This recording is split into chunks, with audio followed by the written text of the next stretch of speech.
Jensen. So I'm from Department of Pathology, Faculty of Science, and actually my background is a pharmacist. So I'm a little, maybe having a little medical profession that related to you. So, but I chose myself to be scientist.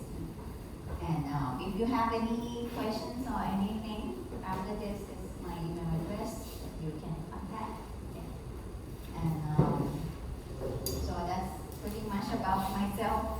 I usually teach biomedical science students and medical school students, and majority of my work with working with graduate students. So this I try to talk about the lecture today in a way that is going to be at undergrad level, so very simple, very easy. But if you want to know more information, if you're curious about anything in extra details, you can raise your hand anytime. Okay, I'm happy to discuss with you at any point. It's a small class, so we probably can chit chat with each other and see. So today, my job is to teach you in two separate sections, but still in terms of pathology, meaning that it is related to mechanism of different diseases, different disorders. And the first one, the lecture, the first half of this morning, I'm going to go through nutritional pathology, and the second section will be environmental pathology. So basically, it's the diseases that caused by nutritional imbalance first, and the second half is the diseases or disorders that caused by environmental factors. Okay. So we start with the first one first, which is this one will be very easy to you, as most of them are what you already learned in junior high, basically. So if we talk about nutrients, then we're going to talk about nutritional disorders. And if we talk about nutrients, just to recap your knowledge, so we can talk about nutrients in a way that separate into categories. It's either essential nutrients or non-essential nutrients. And this one doesn't mean that it's essential in a sense that it's essential for us or not, because every nutrient is essential basically, but it's essential in a way that we need to intake in. So get it from food, get it from external sources, from supplements, because our body cannot synthesize it at all, or can synthesize it but not enough for the requirements for our body's daily requirements. Or it can be non-essential nutrients, meaning that this one we don't need to eat it, to consume it directly, because our body can synthesize from the food sources. This one is the one way to categorize nutrients. If we talk about essential nutrients or essential nutrients, but today I'm gonna be focusing more on this part, because categorize it by the quantity that we need, our body need. If we need it, we need those nutrients in a large quantity. The name already suggests it's macronutrients. Macro is big, right? So we need it in a large amount. So you can pretty much guess already what they are, what we eat. If you look at our plate, right? Our dinner plate, it will full of carbohydrates, proteins, and fat. Right? So because we need it in large amount. And the second category is micronutrients. So micro is small, right? So we need it in very small quantities, but we still need them, right? Because it's what our body needs, our cell needs. So these are vitamins and minerals.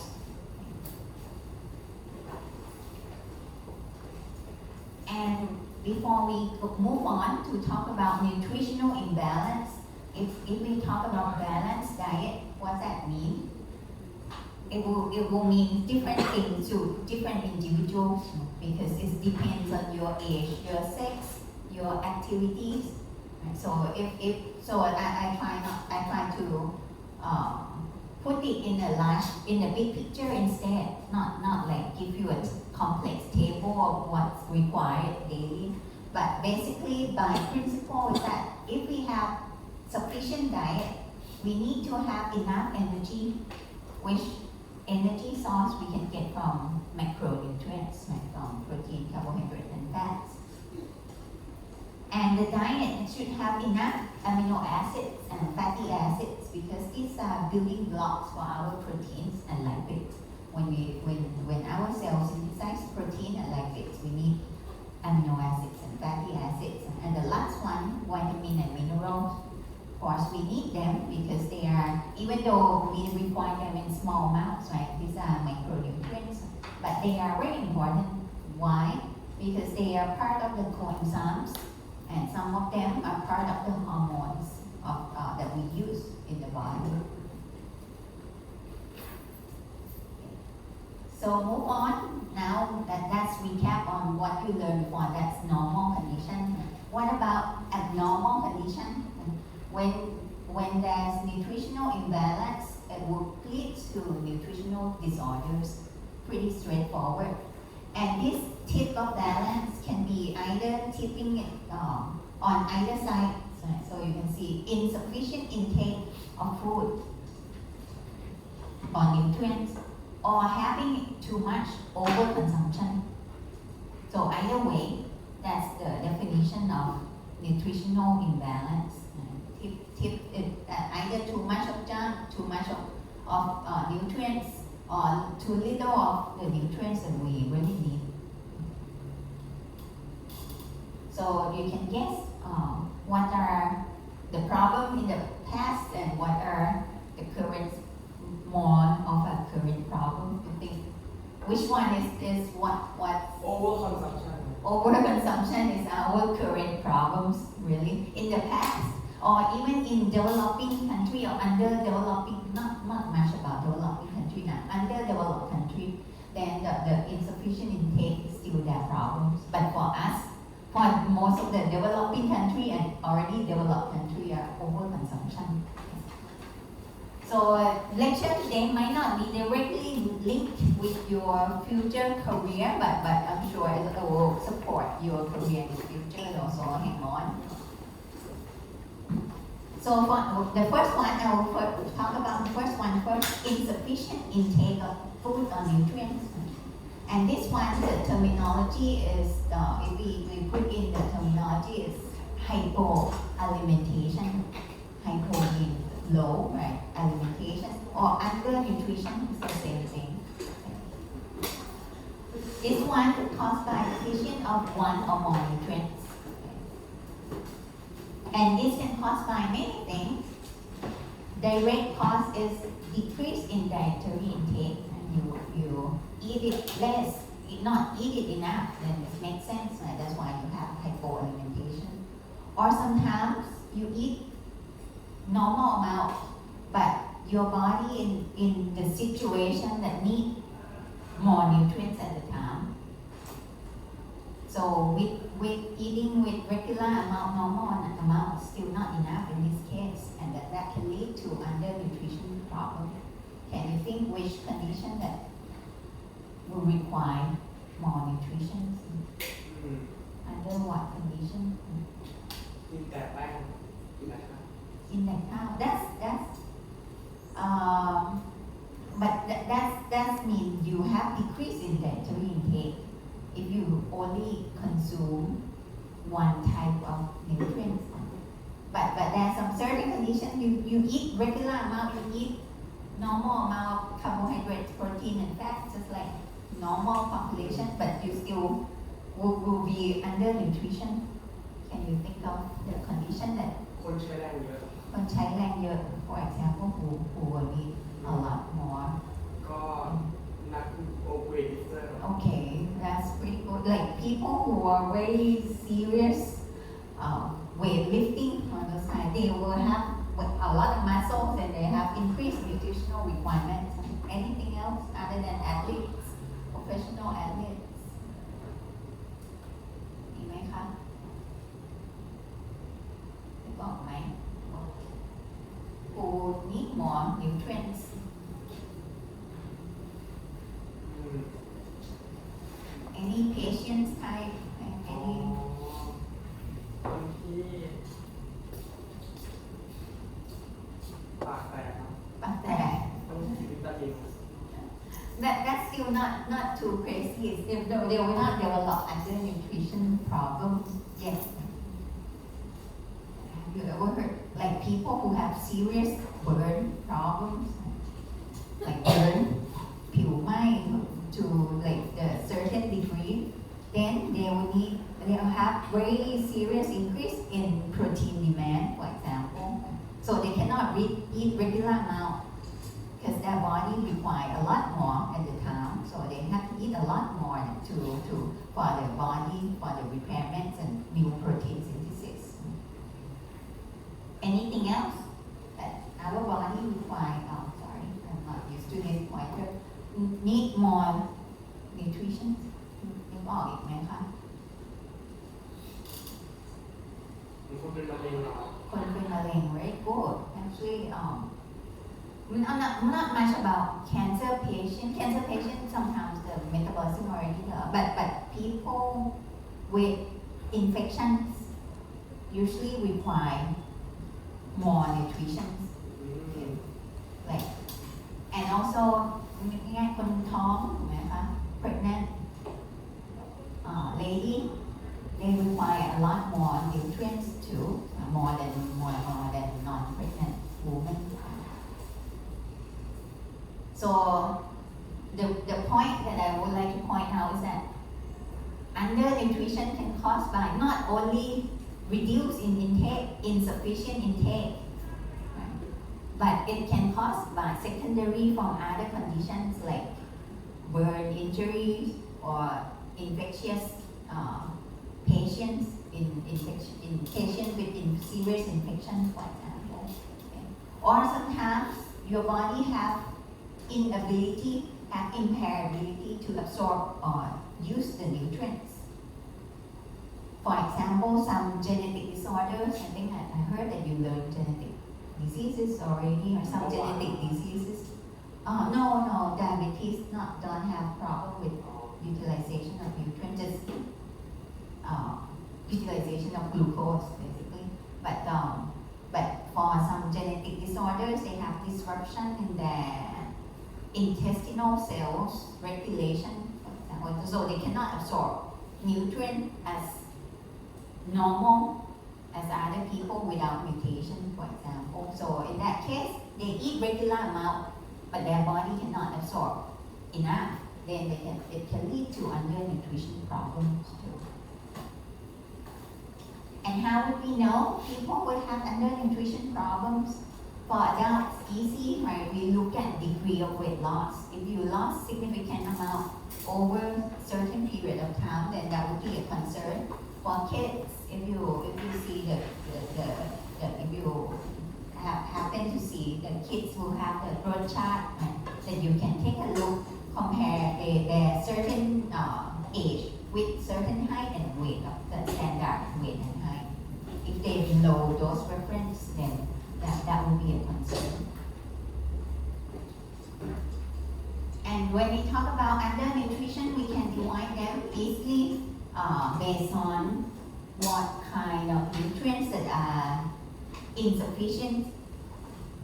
In particular cases, for example, if you don't have enough protein or energy, then it will categorize as PEM, protein energy malnutrition. Or some textbook would say PEU, protein energy undernutrition, so it's the same thing, PEM or PEU. Or if you don't have enough vitamin, then it will lead to vitamin deficiency condition or mineral deficiency conditions. Okay. If you lack of lack of minerals. So we'll go through first one first. Sorry, I'm not used to this. Protein energy malnutrition. Okay. The first category of undernutrition. Okay. So protein energy malnutrition or protein energy undernutrition, by the definition of what it already suggests, is you lack of protein and or energy. Right? So you don't have enough macronutrients. If you remember, macronutrients are the source for our energy. We need them in large amount. And this one, another keyword, that it has to be chronic. It's not for just short period of time. You're lacking of these nutrition, macronutrients for certain period of time, long period of time. And it can be divided into two of them for PM. It can be primary PM or secondary PM. Primary PM is straightforward as primary, right? That means quite straightforward. So caused by inadequate nutrient intake. You don't eat enough macronutrients yourself.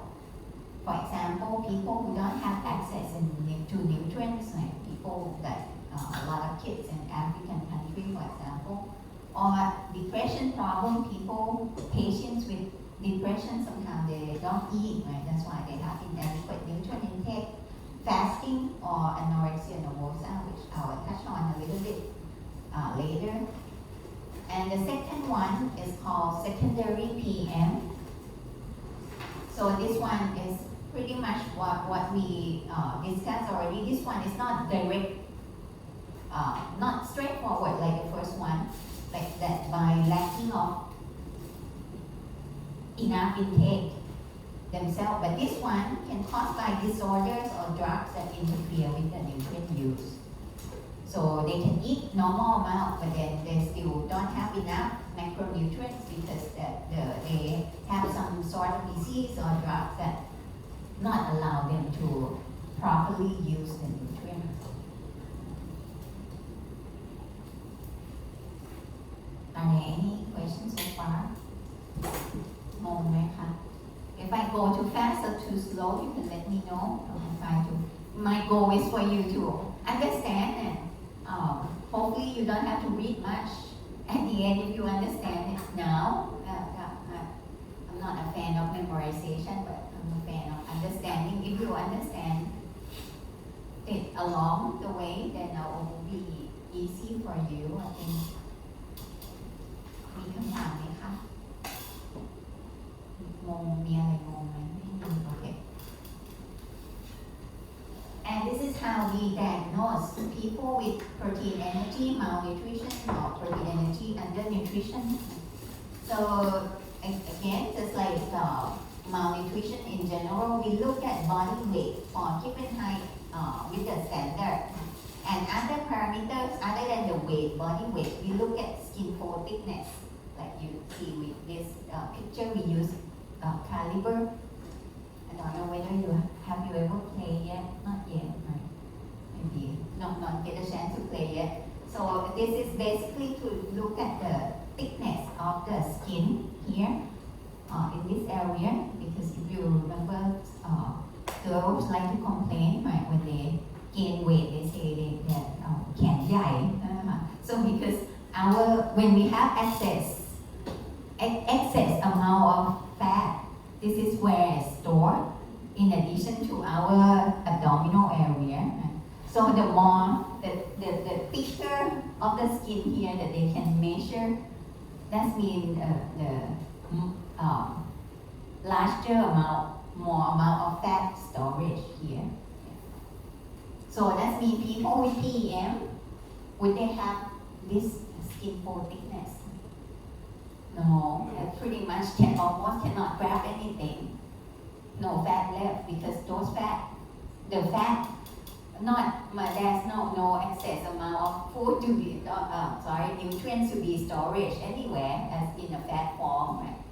Or if they had fat before, it's all burned out to use as an energy to compensate for not having enough nutrients at the time. And also they will look at muscle mass too. So as the indication of somatic proteins, or they look at serum proteins, for example, albumin and transferrin for indication of visceral protein for visceral organs. So the same thing, you think muscle mass and serum proteins would be high or low in people with PM?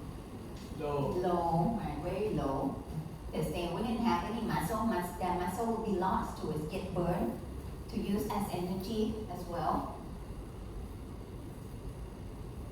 And there are two common forms. If we talk about PM in children, there's two common forms that you will see in every textbook. They will talk about it. First one is called marasmus, and the other one is called kwashiorkor. So these are two different diseases with two different clinical outcomes, because the pathology, the cause of the disease are different.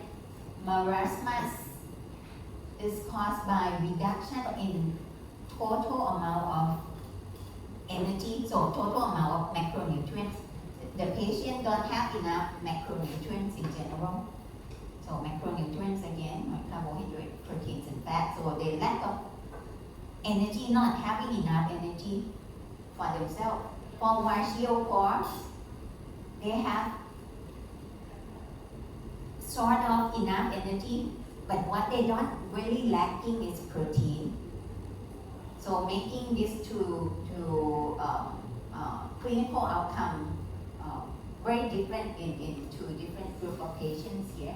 So marasmus, the patient lost the somatic, most of them will lost somatic proteins, but kwashiorkor will lost visceral protein.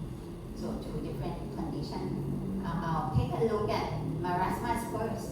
So these are the picture that you pretty much familiar with, right? When you look at all those UNICEF organizations when they try to raise the funding for people in underdeveloped countries, and so all skinny, bony. Why? You can see that there's no fat storage, right? No muscle actually in this kid, because they don't really have enough energy intake, no protein, no carbohydrate, no fat, so pretty much nothing. And this one, usually the weight is less than 60% of expected weight for a certain age. And this one I already mentioned, no. Other than weight loss, they have wasting of subcutaneous fat, right? So no fat here that we can measure, and the muscle. And of course, if you lack of energy, lack of nutrients, you will have growth retardations as well. So this kid will look like they have big head, but actually they don't, because the body is so small, so thin, no fat at all.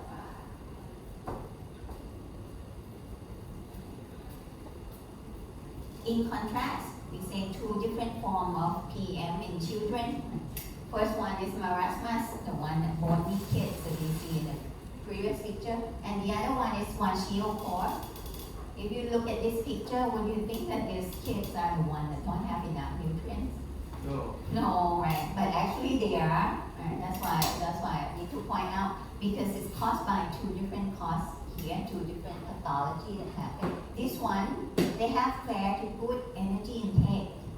So that means, and energy is from protein, carbohydrate, and fat. So they have, but they don't have enough protein intake. So you can guess most of their energy are from what? That they get in their daily life. Rice. From grain or rice or those things. So most of them are from just carbohydrates, basically. Don't have enough protein. And that's why they have severe loss of visceral proteins. And this one, the name originate from the tribal name. It means the disease that are caused by weaning too early. So the wean too early means mother that stop breastfeeding too early. Because when in their culture, right, African culture, they have kids after kids, baby after baby. And so the first baby born, then they're pregnant with another one, so they have to stop breastfeeding with the first one. And when they stop breastfeeding, which is a really good source of protein, carbohydrate and fats, everything for a baby, Now they feed the baby with the rice and the grain and all those carbohydrates instead that they can have, but they don't have access to protein sources.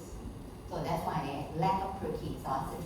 And if you remember, we talk about visceral protein that we can monitor in the hospital is albumin and transferrin, right, that we use most of the time. If you go back to previous slide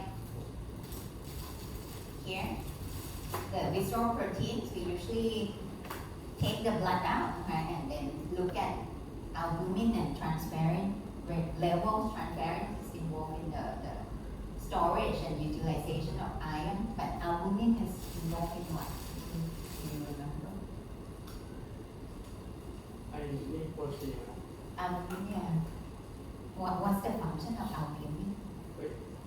จำได้ไหมน่าจะ from physiology class not inflammation did you take physiology on the first year or Fluid balance of fluid balance from Google search so from maintenance of fluid balance so that's the function of albumin. So if you loss of albumin, right, they have loss of visceral protein. This the big tummy that you see here is edema, บวมน้ำ because loss of albumin. So they are not fat. These are all this just the water retention of edema. So and also if you remember they don't have that much of a food energy intake, right, fair to food.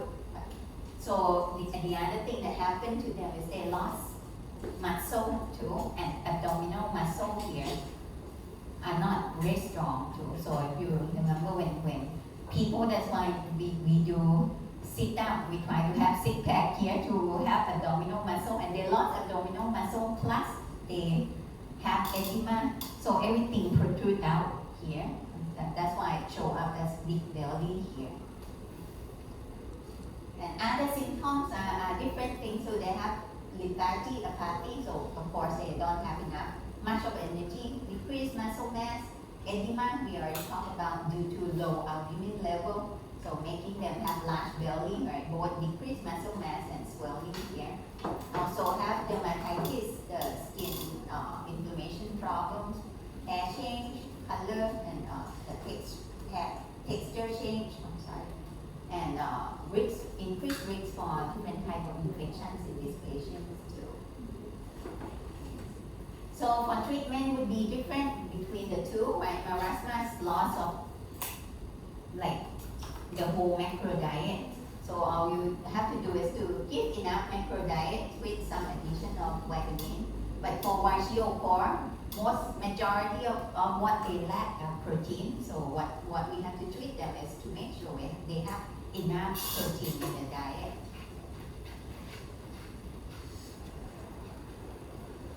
And those are for kids, right? For children. Now we're talking about nutritional imbalance. Right? We talk about imbalance can be either eating too much or not eating too much, having too much nutrient or too little nutrients. Right now we add too little nutrients, right? Undernutrition. We say undernutrition can be protein energy malnutrition, can be vitamin deficiency, can be mineral deficiency, which we add protein energy malnutrition now. And protein energy malnutrition in kids, there's two forms, right? Two major forms, marasmus or Kwashiorkor. And now it turns into protein energy malnutrition in adults now. In adults, there's many of them, but I'll give two examples today.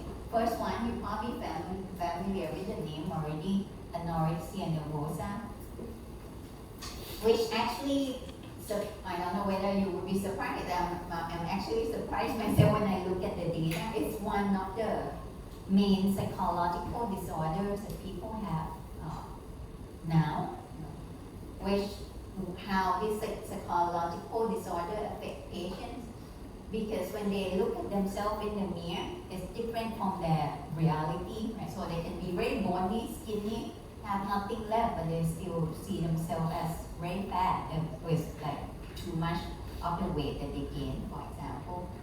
So, and again, this is the psychological disorder, so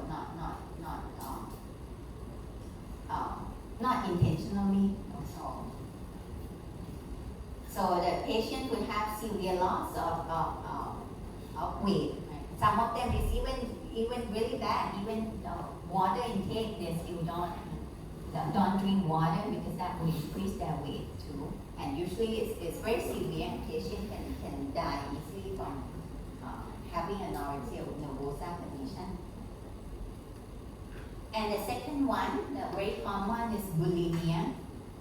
This one is a little bit different than anorexia nervosa now. Anorexia nervosa, patient will not eat at all, right? Try to not gaining any weight.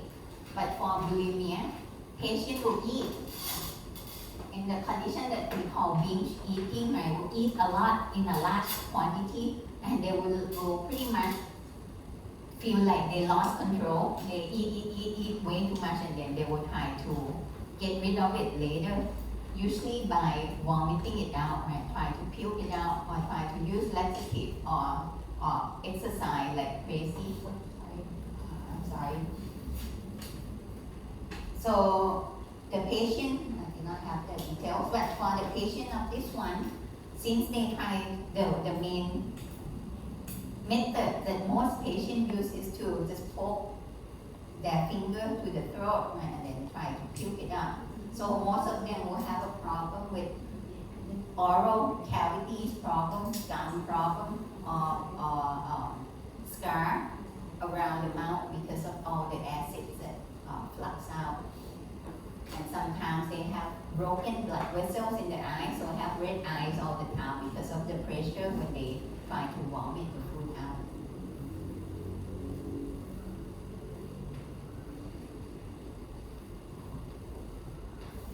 So that's primary PM that we mentioned already.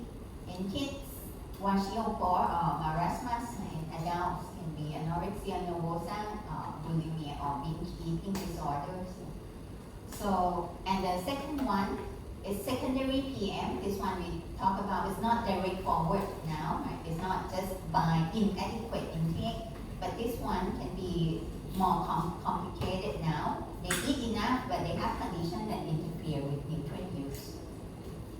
So, which can be found in people with disorder that affect GI function. So they cannot, when GI is disrupted, gastrointestinal tract is disrupted, they can absorb nutrients not as well as normal people. Or people that chronically ill, that your friend already mentioned, like HIV or cancer patients, they can be under nutrition too. Or conditions that increase metabolic demands that we already discussed about this, like people who are pregnant or burn, severe burn patients. And it depends on what kind of nutrition they are lacking. If they lack total macronutrients, they will look like marasmus kid, like very bony, skinny. But if majority of what they lacking is protein, then they will look like kwashiorkor kids, the one with big belly and look having edema.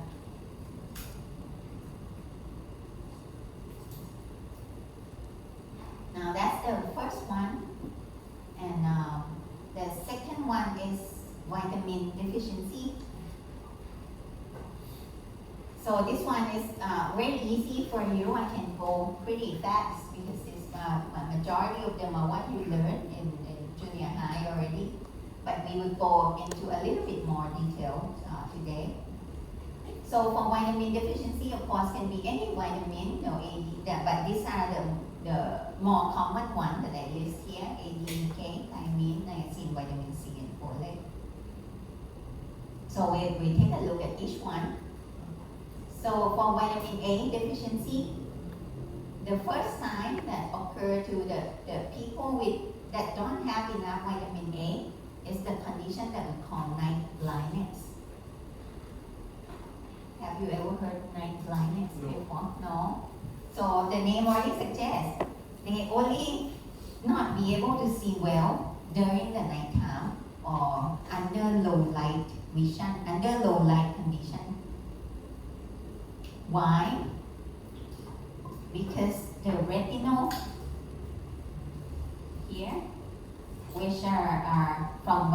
A is required to see under low light condition. So it makes sense.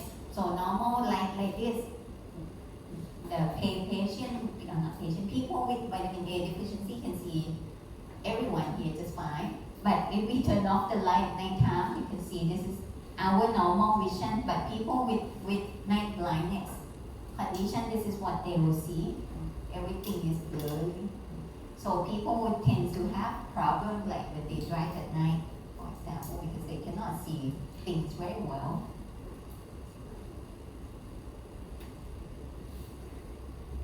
And this one, at the end, if the patient's lack of vitamin A for a long time, this also can cause the real blindness at the end, or because it's damage to their cornea and retina too. So actually, in Thailand, we have a lot of people with vitamin A deficiency condition, actually. Whether we know it or not, it's another issue, but we actually, by statistics, we have, I don't remember exactly, over 10% of population that have vitamin A deficiency. And the next one, vitamin D deficiency. So my point here that I'm trying to tell you is if you understand the function of that nutrient, then it will be easy to understand the pathology or the clinical outcomes that are caused by lacking of that particular nutrient, like vitamin A. We say the function is for vision under low light condition. And when you don't have it, then you cannot see well under low light condition like at nighttime. So it's pretty straightforward. This part is not hard. And the second one, vitamin D. Right? What's the function of vitamin D? ท้องมาตอนเด็กทุกคนท้องเหมือนกัน ตากแดดครับ วิตามินดีตากแดดไม่ใช่เป็นฟังก์ชันของวิตามินดีทำไมต้อง กระดูกแข็งแรงครับ กระดูกแข็งแรง Why vitamin D is involved in with the bone strength? ใครรู้ไหม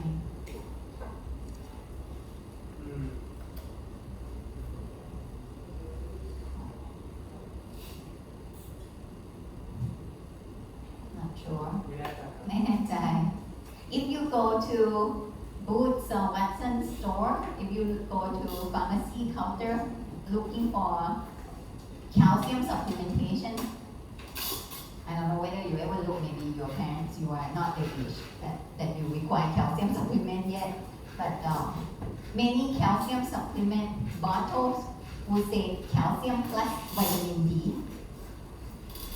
They sell it together, not sell it together, it's in the same tablets for on purpose. Don't know why. So vitamin D is helping in terms of intestinal absorption of calcium. So if you have vitamin D, will increase the absorption of calcium at the intestine. That's why when they sell, so when you take calcium supplement, you should have vitamin D too. Otherwise, you eat it in, but then you cannot absorb, then it wouldn't be at any use. So this is the general knowledge for your parents too. If you have parents taking calcium, then you know that at least they should, if they don't expose to enough sun, your friend talking about sunlight exposure, because sunlight exposure will help your skin synthesize vitamin D. If you don't have enough sunlight exposure, you don't have enough vitamin D, you don't absorb enough calcium. And so, this is why vitamin D is involved in bone strength, because if you don't have enough vitamin D, you don't have enough calcium, then you will have bone problems, which bone problems can be rickets, what's called rickets in children, กระดูกอ่อน or osteomalacia in adults. Okay, both of them are having problems with the bone. มีกลุ่มกลัวแดดจะเป็นมา ผมกลัวแดด ขึ้นไหมครับ หนูไม่เป็นแล้วค่ะหนูเกิน children นะคะหนูจะเป็นออสเตรมาลาเซีย ชอบ สเต แด ท ดแบบนี้ถ้าผมมีวิตามินดีดีที่จะเป็นอะไร เป็นค่ะ actually the research already show a lot of Asian people lack of vitamin D and that's why we have bone problem too because they already say we take beauty over health because people see the sun and they try to walk under the shade or try to use umbrella all the time and we don't have enough exposure to the sun. So that's why they say morning sunlight is good, right? That's when you synthesize vitamin D. Like maybe daytime like this is not good, but very early morning try to expose it so that you don't have insufficient vitamin D condition. แล้วถ้าผมอยากได้วิตามินดีแต่ไม่อยากดำ Morning sunlight with sunscreen. Wear sunscreen before. อ๋อเนี่ยมีอะไรที่กินได้ไหมครับ Yeah, vitamin D supplements like I mentioned. กินทุกวันได้ไหมครับหรือว่าไม่ดี Yeah, it's okay. It's okay. So that's a good question I would mention and we'll talk about at the end too. But you can eat every day, but to certain limits though. Why? Vitamin D or vitamin A or those kind of things, are they lipid soluble or fat soluble? ไม่แน่ใจ ไม่แน่ใจก็เคยเรียนมาแล้ว lipid soluble on the lady on the back already answered. So when it's lipid soluble, that means our body tends to accumulate it more. It's harder to get rid of it, not like vitamin C, for example, vitamin C is water soluble. So if you intake too much of vitamin C, it's not as toxic because when at the end you urinate it out, because that's how you get rid of water soluble nutrients. So, but for vitamin D or A or those like lipid accumulation, that you can accumulate it. So it's have to be more cautious than water soluble vitamin.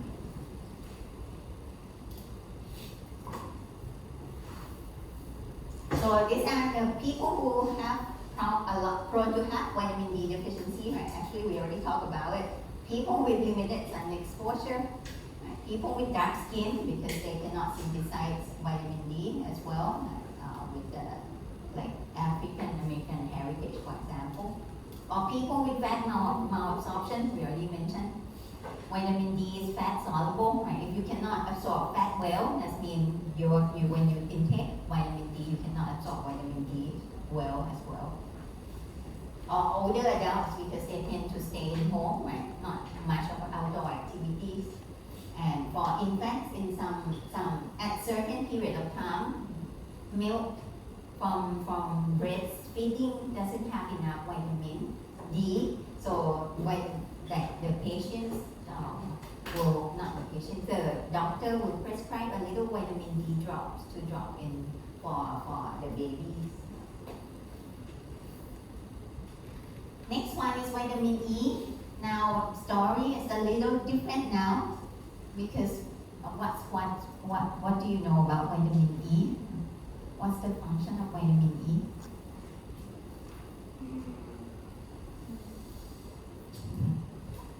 Gemini first. ผมว่าเขาจะเอาวิตามินดีเป็นแฟตโซลิโบครับอาจารย์ Okay. มันแอนตี้ออกซิแดนต์ Antioxidants, right? But when you go into the pharmacy store, those are majority of the advertisement on vitamin E would be as antioxidant, which actually true. It is a good antioxidant, but so being antioxidant doesn't mean the function is very general, right? Not like what we talked before. Vitamin D is for calcium absorption, vitamin A is for low light vision, but vitamin E have very generalized purpose and antioxidants which can work on many pathway and many cellular functions.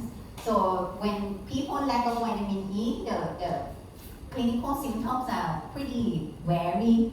Can be depression, ataxia, right? You loss of control of muscle movement, muscle weakness, or vitamin E also known to support immune system. So if you lack of it will have impairment of immune response too. So the clinical presentation is pretty broad in this case due to broad function of vitamin E. Okay. So next one, vitamin K. Now it's easy now. Vitamin K is involved in the production of prothrombin. If you remember the pathway where during the blood clotting, we require prothrombin to activate the pathway that for the blood to clot when during the bleeding. So if you lack of vitamin K, that means you can bleed easily, right? So that means you get bruised easily, you can have anemia condition or bleeding of gum or nose. For the lady can be heavy menstrual bleeding. Next one, vitamin B1 or thiamine. This one is it's a little broad context now, but essentially vitamin B1 is needed for energy production. It's a cofactor, part of the cofactor for energy synthesis. No, I wouldn't go into the biochemical detail. No. So, but basically, the reason that most clinical disruption will occur at nervous system and heart is because these are the two systems that use a lot of energy. So when you use a lot of energy, you are really sensitive to vitamin B1 deficiency because they require it for energy production. Okay. So the symptoms would be pretty varies, like can be like coronopathy, like toe drop, foot drop, wrist drop, or cardiovascular system, as we say, is affecting heart, or nervous system like confusion, ataxia, and so on. Okay. Next one, niacin, vitamin B3. This one can lead to the condition that we call pellagra, which the symptoms we call 3D, is dermatitis, diarrhea, and dementia. That's why it's called 3D. And dermatitis is inflammation on the skin, right? Diarrhea and dementia. So this one is not straightforward too. People still don't know why the clinical symptoms when you lack vitamin B3 is occur in this way. So this one have to be memorization only, which I'm not a fan, but I guess we have to memorize it. So vitamin C or ascorbic acids here. Now vitamin C, the role is pretty clear. We need them in collagen synthesis. That's why people love vitamin C, right? And also is by itself, it's just like vitamin E, right? It's very good antioxidant as well. So when vitamin C play a role in collagen synthesis, this one probably more involved with your career now, where in the mouth we have a lot of collagen. In the oral cavity here, where do we need a lot of collagen? เหงื่อครับ เหงื่อเก่งมาก the gum. So you have gum problem. That's when people have chronic vitamin C deficiency. So they have what they call spongy gum and losing teeth. And also collagens are required for blood vessels too. So that means when you don't have enough vitamin C, your blood vessels are very fragile, tend to break easily. That's why you have a lot of hemorrhagic spots on the skin. That's the condition that we call scurvy. In Thai, I think it's low Laktapin, Laktapur. I've never heard for a long time because people don't have this problem much nowadays. So the last one is folate now for vitamin B9. Maybe, I don't know whether you see advertisement on any products on TV or on YouTube or whatever, that they advertise that they supplement with folate. Have you ever seen any products? What is it? ไม่เคย ไม่เคยได้ยิน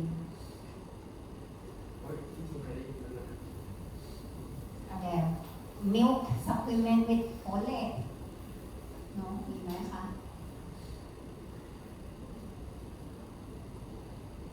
or I'm too old อ่ะ โฮ เป็น ฟู้ด ยัง ครับโฮฟู้ด whole food ขนาดนั้นนะ what type of products they usually supplement with folate โฮฟู้ดครับ whole food คือ ไอโฮเกรดนะครับ whole food no actually milk I already give the answer that for pregnant lady ใช่ไหมคะนมสักยี่ห้อหนึ่งเนี่ยที่โฆษณา เมจิแล้ว แอนอะไรสักอย่างไม่รู้แต่ตอน โฮฟู้ดที่ผมว่านะครับมันเป็นอาหารที่ process as little as possible อาจารย์พูดถึงนมครับ นะ เปลี่ยนเรื่องแล้ว อ๋อนมครับผมชอบกินนมครับ อ๋อครับ นมที่ให้คนท้องทานนะคะสักยี่ห้อก ล่องสีน้ำเงินป่ะครับทองน้ำเงิน ไม่รู้แต่ไม่ได้ท้องมานานแล้วค่ะไม่ได้คิดว่าจะเด็กนะคะ but for pregnant lady folate is very important and ใช่ไหมอะไรสักอย่าง and mom อะไร and mom แล้วทำไมไม่มีแอมแดงนะครับ and that do you think that since folate is required for DNA synthesis you think that would need it a lot อ๋อไม่ no but mom have the baby inside that the baby is growing the cell are dividing that's why the folate is really required a lot in this case and because the DNA synthesis is occurring at the time and also DNA methylation and repair occur as well. That's why and a lot when you can ask your parents too when your mom pregnant that you probably have to take folate supplement as a pill to make sure that you have enough folate for the growth. So this is the condition of the baby that born with mother that don't have enough folate. So it will have the condition that we call neural tubes defect, so the opening of neural tubes here. And for adults, it will lead to the condition that we call megaloblastic anemia. This one because the megalomega is big, right? So that means abnormally large red blood cells. I think I have picture on my arm. Okay. So but it's usually found the problem is usually found in pregnant lady. So and make the baby either dead in the womb or born with the defects. So now we come to the last group of undernutrition now is mineral deficiency. Do you guys need a break? Should we break or you wanna finish this first section? Break,ไหมคะ break. Okay, we take a break so that you refresh yourself. I already talked for an hour. Take 10 minutes break and we resume with after this, right? That's what I was assigned to. So we'll finish with the lecture, first two lecture, and I will have a quiz, just 16 questions total. Not that much, very easy questions. At the end, because I have to fill in the quiz score for you. Otherwise, if I don't do it, I don't know how to fill in the quiz score sheet. It's a Google Form. Kahoot. So that you see which one is the correct answer right away, and we can discuss why we do it. ตอนบ่ายไม่มีควิสแล้วค่ะตอนบ่ายเป็นคะแนนแลบใช่ไหมเป็นเวิร์กชีทค่ะ I already dropped in Google Classroom. I will explain again. And good news is we will be done by 3 o'clock in the afternoon. That someone from the office request to us that you have activities afterwards. So we'll be quick in the afternoon.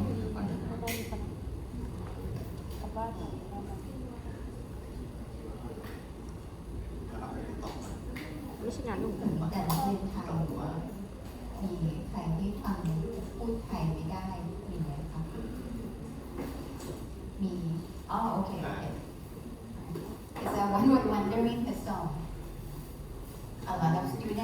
answer to me in Thai, so I'm not sure whether the class is conducted all in English, right?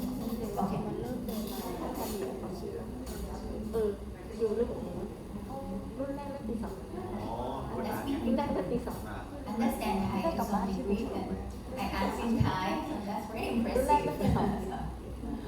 เดือนหน้าเริ่มปี 2ใครยังหิวว่าในกระดาษยกมือเลย Right,ไปต่อแล้วนะ We're not waiting for the rest now, so that we're not gonna be too late today.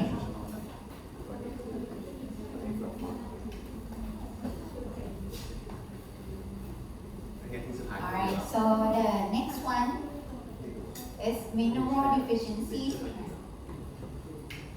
Oh, just to give you a picture too. Usually, this is pretty rare. Both condition, well, not pretty rare. Quite, it's not that much of a concern for people who have regular diets, right? So vitamin, if you have regular diets, usually we don't develop vitamin or mineral deficiency. So for minerals, the one that usually our problems are highlight in red here. Zinc, iron, selenium, copper, and iodine. That's usually that we common cases that we see having problems. So major cause are not. You can see the cause here are not by not having enough in the diet. So usually it's caused by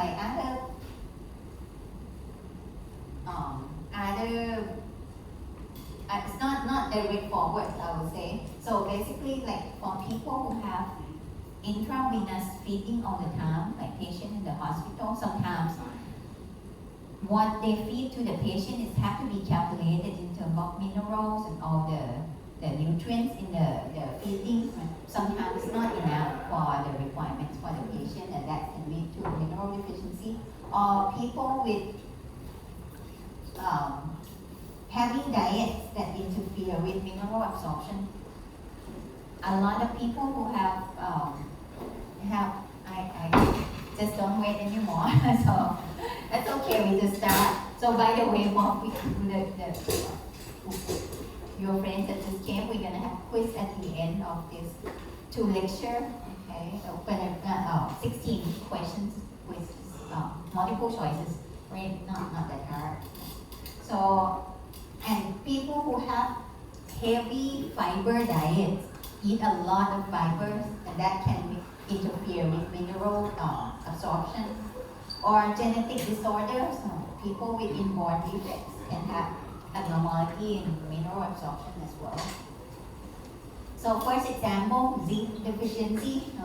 Zinc is involved in a whole bunch of biochemical processes, biological pathways inside of the cells, like RNA, DNA, gene expression, or signal transduction.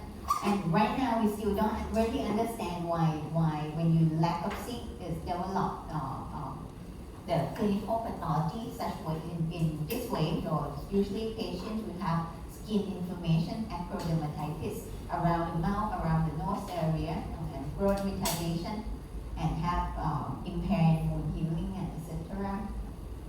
For this one, for iron deficiency, now is easier to understand now. Iron is part of heme, right? If you remember the heme, which is our part of hemoglobin, right? Part inside of our red blood cells. And iron is involved in carrying oxygen for electron transport. If you learn biochem from maybe first year, if you still remember electron transport chain, those kind of things, it needs heme in those processes or as a cofactor. So if you don't have enough iron, that means you don't have enough electron transport, you don't have enough oxygen. So people will have anemia. So don't have enough because lack of heme itself and lack of energy will make them fatigued as well. So they will be weak. The people who don't have iron, enough iron will be weak and will be fatigued.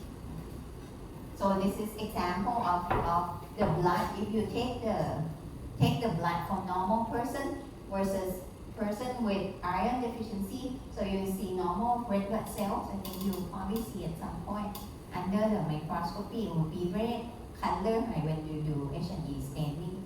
But for patients with iron deficiency, the blood will be very pale because all these redness color that you see are from heme, actually from iron from heme. So when you don't have enough iron, that's why the red blood cells are pale. And the next one is iodine deficiency. Iodine is part of the thyroid hormone, which thyroid hormones can be thyroxine or triiodothyronine, which this one is T4, this one is T3. The name already say T3, meaning that T3 have 3 atoms of iodine on the molecules, while T4 will have 4 atoms of iodine. So they contain iodine in the molecules. So if you don't have enough iodine, of course you don't have enough thyroid hormone. And that can lead to the condition that we call goiter or cretinism. Cretinism is low in children in Thai. So growth retardation in kids. I think I have a picture here. So this is kids with cretinism. Why? Because thyroid hormone is very important in terms of growth development and nervous system development. So they will have both growth retardations and also mental retardation in the kids. And why it can develop the condition that we call goiter. Goiter is the enlargement of thyroid gland, which is right here. When you swallow your saliva, your thyroid gland moves too, but you don't see it because it's normally very small. It's not going to be like this. And why there's enlargement of thyroid gland in this case? Because if you don't have iodine, we already said you cannot have synthesized enough thyroid hormone. So your thyroid hormone is low. So making your brain release a lot more thyroid stimulating hormone now because they sense that, oh, we don't have enough thyroid hormone. So they release this one out a lot to stimulate our thyroid gland to grow a lot more, to proliferate. So hyperplasia, right? You learn from probably the first class in pathology series, increase in the number of cells. So when the number of cells increase, the size of the whole organ increase too. So that's why the thyroid gland are all enlarged. So you will see this one in the lab this afternoon. The thyroid gland will be very large, and also if you look under the microscopy, there's the different shapes that you will see on the histology slide too. So usually this we call thyroid follicles. Which the function is to produce thyroid hormone. They are lined with cuboidal epithelial cells right here around the follicle, which when we have problems with proliferation of thyroid gland, these follicles kind of enlarge because they try to make more thyroid hormone, with which they can't because they don't have enough iodine. When they enlarge, it's kind of squeeze everything, making this cuboidal cells normally is cuboidal shape, they become flattened cuboidal shape instead. Okay, this picture is not clear, but you'll see it this afternoon. So that's the sign of insufficient food or nutrients, hyponutrition or undernutrition. Now we move on to the opposite side. If we eat too much, what would happen? Overconsumption. Of course, in contrast, if you have too much of what your body needs, the energy that body needs, it will develop obesity. Or if you have enough, over amount of vitamin or mineral, it can cause vitamin poisoning or mineral poisoning. Pretty straightforward. So we look at the first one first, obesity.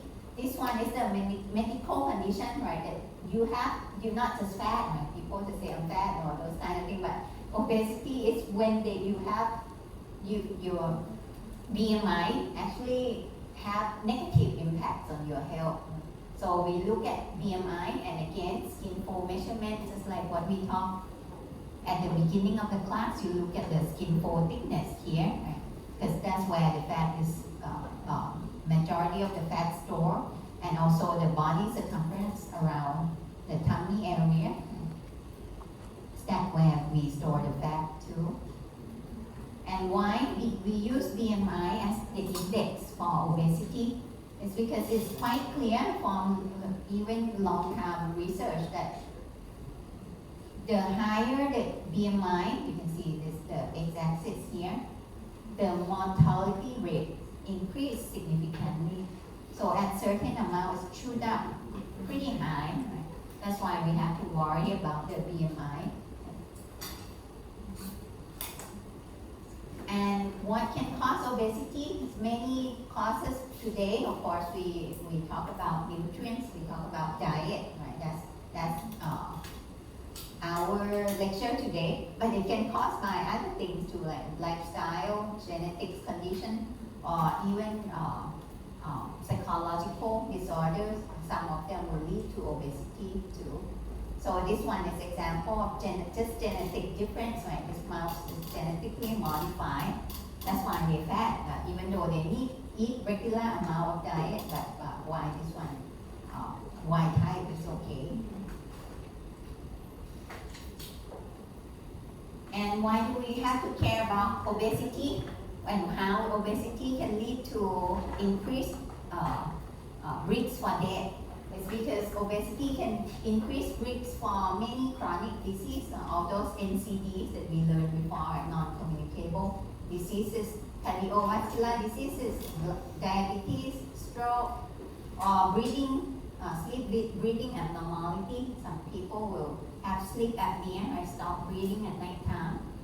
And gallstones, or people with high BMI tend to accumulate gallstones. Or people with high blood cholesterol tend to accumulate more gallstones. Or even cancer is already, there's some research already shown that people with obesity tends to have more risks for developing cancer, many types of cancer than people with normal BMI.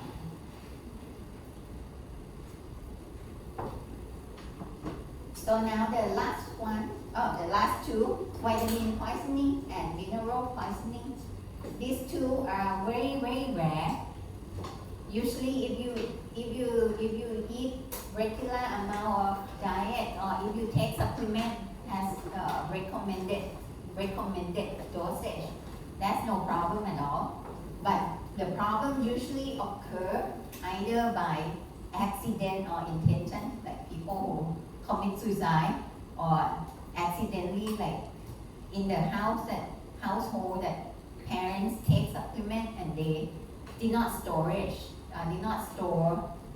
all these supplement bottles well, and the kid thought that is snack, so they eat it accidentally. So those usually are the case for vitamin and mineral poisoning, accidental case. Then this one is based on what vitamin you are overtaking, right? Let's say vitamin A, that will cause hypervitaminosis, which will lead to birth defects, hair loss, for example. And for vitamin D, hypervitaminosis, we already learned at the beginning. Vitamin D helps in terms of intestinal calcium absorption. So if you have too much vitamin D, you absorb too much calcium. When you absorb too much calcium in the intestine, that means you have too much of calcium in the blood, right? That leads to the condition we call hypercalcemia. Emia is in the blood. So hyper, too much of calcium in the blood, which can calcify your bones, soft tissues, hearts and kidneys. Or vitamin E is itself is also act as anti-clotting factor. So if you have too much of vitamin E, your blood cannot clot too, so you have bleeding problems. And the last one is mineral overload. This one again, mostly an accidental case, like in the US, this is the leading cause of death in the kids because of they accidentally take iron supplements from adults in the household. And also genetic disorders, this one hemochromatosis, you probably come across when you learn genetic disorders. These patients have unusual absorption of iron in the intestine. So usually our cells will have regulation. If you absorb enough, then you stop absorbing more iron. They'll have feedback mechanism. But these people lost those feedback mechanisms, so they keep absorbing more and more iron in. That's why they have iron overload condition, which can lead to death at the end or abnormal heartbeat, liver failure, and death.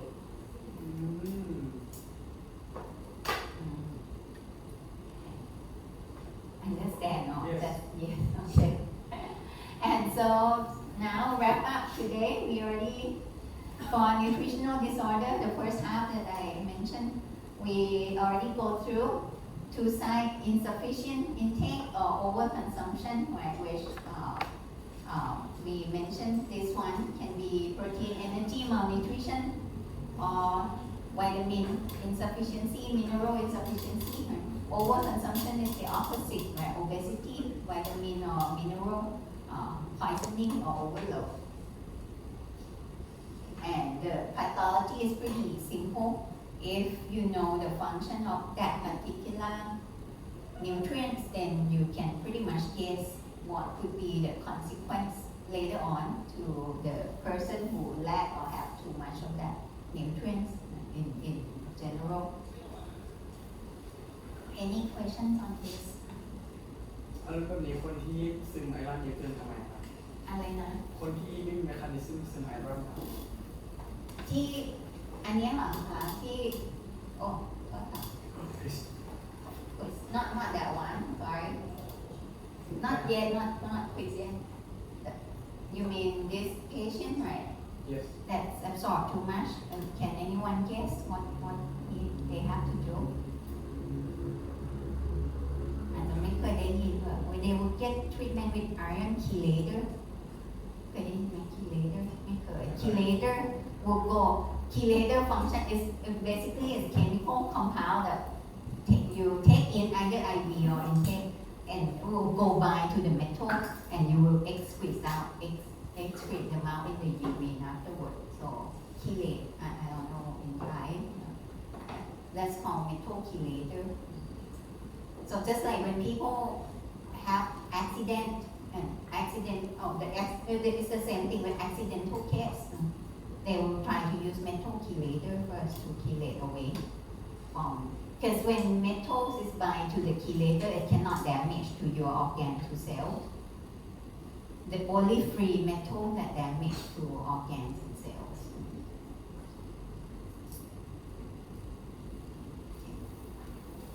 Any question? Good curiosity. But if I talk about it, I can talk for a long time in terms of treatment.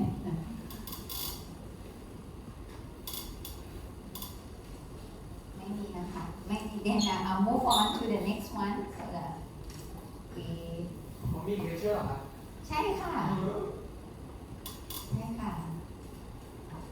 That's why I say it's a long day today for me too. We don't have it, huh? Hang in there, no, we already have it.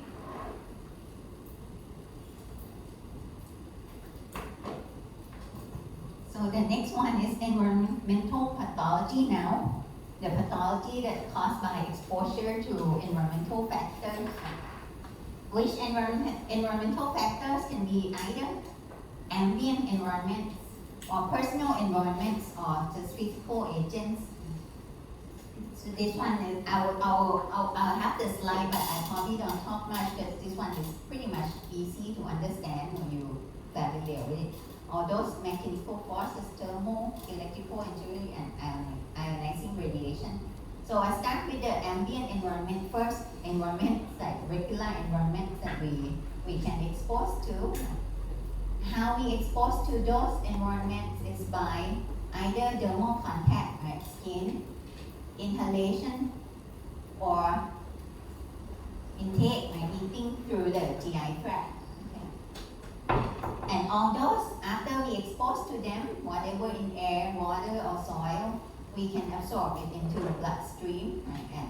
And it can cause toxicity to us, or it can storage in internal tissues, or if we lucky, if they are toxic, then we can excrete them out to get rid of the toxicity. So majority of environmental contaminants are heavy metals, which we already talked about it just a little bit before, and pollutions. I'll give some example of heavy metals that are the common problems now. So which are lead, mercury, cadmium, arsenic. Okay. So we start with lead. If I go too fast, let me know. No, so if I thought that if it's something simple, I will go quite fast. So for lead, you can see from the picture I show here, these surprisingly are the major source of lead exposure for general population, especially the country that with old house painting, because house with old house, full of house with old house painting. As you see the painting here, over time it chip off, and when it chip off, the lead that contained in those paintings contaminate in the environment, and that's from environment to us afterward. And also from gasoline, but now we have lead-free gasoline, so it's not much a problem now. But back then when I was a kid, gasoline is full of lead, but there's a transition time that which you guys not born yet. That there's a time that if you ask your parents, they probably know the time that every gas station trying to advertise that we have lead-free gas here, which you don't see it now because everyone lead-free now. And also contaminate in waters from foundries and smelters. So this example from from Guardian website a while ago, but we still have problems now. You might not hear it before. Creepy Creek, anyone ever hear? In Kanchanaburi. It's not a little creek, it's pretty big creek that the water are all polluted with lead. Why? Because there's a lead factory nearby, and they release everything that they do from the factory directly into this water without treatment before. And for a long time before, people found the problem, and people in the area just use the water here to brush, to bathe and everything for daily use. And after a while, they found that people in the area are all having problem with walking, with nervous system, right? Have tremors and cannot walk. You see this guy that don't have problem, try to hold a stick for the lady who have problems with walking, ataxia, to try to walk, to follow him. And this is another thing that things that are problems back then. Nowadays is still a problem because metal is something it's very, very hard to get rid of from the environment. So I think our government spend, I don't know how many billions or not billions, we don't have that much money, how many millions to take care of it, but it's still a problem even now today. And for us, what we expose usually are from the dust, from lung inhalation, and from oral, what I already mentioned, that what old household painting are full of lead. We still see old house around Bangkok. Some of them we still see this type of lead painting. And the problem is that in this old household, the kids who have hands to mouth activity, high hand to mouth activity, and so they claw around, walk around, touch things, and then touch the mouth. That's bringing the lead inside directly by the oral roots. So these are the majority of problem, majority of concern. Actually, the younger population And that's the reason that we concern with the kids too, because with the adults, if we ingest, accidentally get some lead contamination and ingest in, we only absorb around 15%. And in that 15%, we can get rid of it. It's retained only 5% afterward. But for kids, they absorb around 50%, half of what they take in, and they retain a lot of it, 32% of it afterward. So they absorb more, retain more, so it's keep being in your body. And this one that you might see at some point in your career, not sure. I'm not a dentist too, but what happened to that is that lead usually go to bones and teeth. Majority of them, around 80%. So what they can see is that those blue-purplish line on the gum, they call Burden's line on the gum, that you can see from people who have lead poisoning.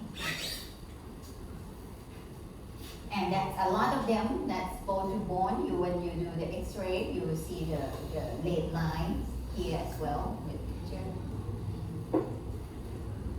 And why do we have to concern about lead?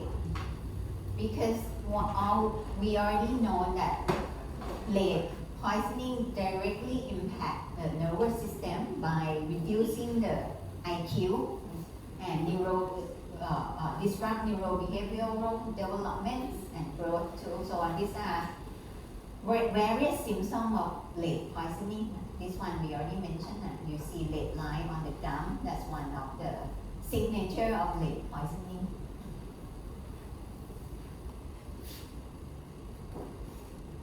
And how lead can cause neurotoxicity, right? We say it's impair our intelligence and neurobehavioral development. There are many reasons, but the main reason is that lead, when it gets into our cells, by the size of it, by the size of this metal, it looks very close to calcium and zinc, which we already talked about. Calcium and zinc, maybe from other class, calcium and zinc are required as cofactors for many activities in our cells, including the zinc here is required for this enzyme ALAD for heme synthesis. Or calcium is required for this protein, synaptocactin. You don't have to memorize, right? I just show as example. So you see this protein that's required for neurovesicle release, for neurotransmitter release inside of the brain. They need calcium, but now if you get lead inside of yourself, inside of the body, usually we don't have any lead in, right? Because lead is not needed for any biological function. But if you have lead inside of your cell, it will replace. It will bind to this protein instead of calcium, instead of zinc, and kill the function of this protein. So you will lose the function of this protein to make heme, this protein for neurotransmitter release. Then that's why you have a disruption in the neuron functions. And also, if you disrupt this protein, or you have problem with heme, which I show in this picture. So this one is ALAD. Is this enzyme, aminolevulinic acid dehydrogenase enzyme, lead, or we say lead will disrupt this enzyme function, and this enzyme function in all these complicated pathway, and at the end you can make hemoglobin if this pathway is function. So hemoglobin is required for your red blood cells. So if you have lead that disrupt this enzyme function, at the end you cannot make hemoglobin. That's why you get anemia at the end.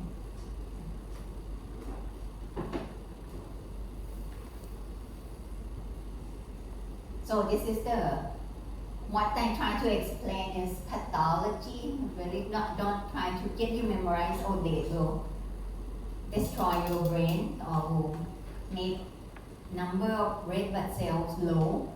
But what I try, and pathology is trying to understand why, how, right, the mechanistic process behind. If you understand it, oh, lead look like calcium, look like zinc, and calcium and zinc are required for this guy. That this guy's need for neurological function. This guy required for heme biosynthesis, and it makes sense why. If we have lead inside of the cell in the body, it's not good. It's affecting our brain. It's affecting our heme synthesis.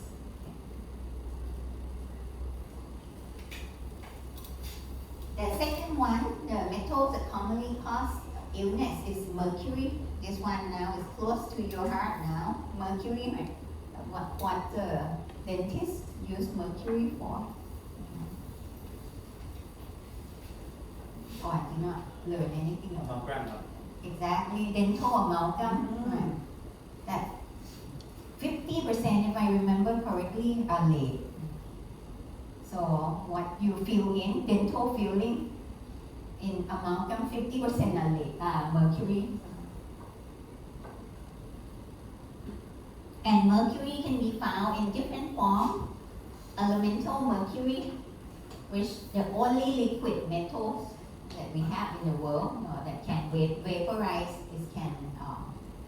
you can inhale the vapor from it and cause toxic effect that way. Or inorganic mercury, mercurous and mercury, or organic mercury like dimethyl mercury or methyl mercury, which the toxicity are different depending on the form of mercury.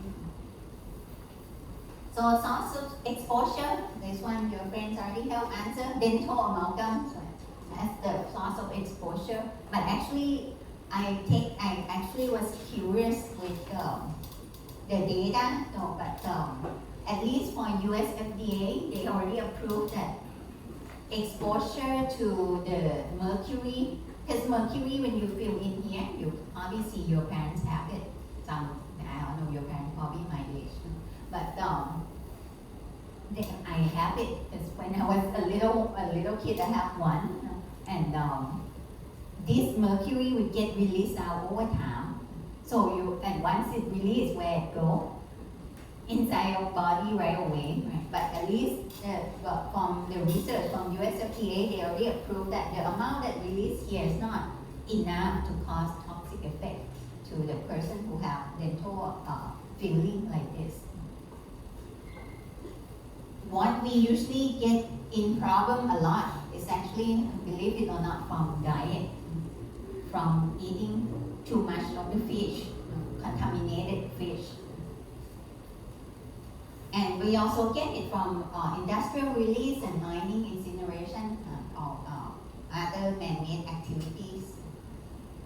So, of course, if we look at global emission of mercury, so from man-made sources, we the darker of the color, the higher source of mercury release. Of course, our country is one of them too.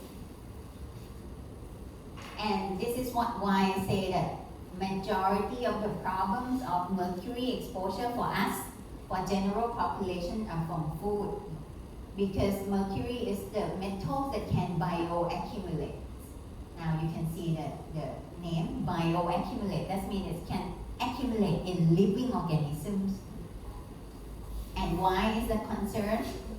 Because this one accumulation will go up along the food chain. So that means if you have mercury released from volcanic eruption, or from industrial release, or from mining, it's all when there's rain, it will wash into the water sources. Right? And what happens is that in the water, this mercury will change into methyl mercury form, and the little krill here, the little organism will absorb it inside and retain in the body because it's bioaccumulate. And what happens is that the next one, fish, salmon, pollock, oyster, will eat this little krill and then accumulate those methyl mercury inside of them. And then trout or tuna, which are bigger fish, will eat this smaller fish and accumulate even more. So at the end, the biggest fish in the food chain here will get the very high amount of mercury inside of the body. This one is the concept of bioaccumulation. So you can see, and I don't know whether you have anyone warn you for like if someone is tuna lover, you cannot eat it very often, right? So usually just few times per week at a small amount.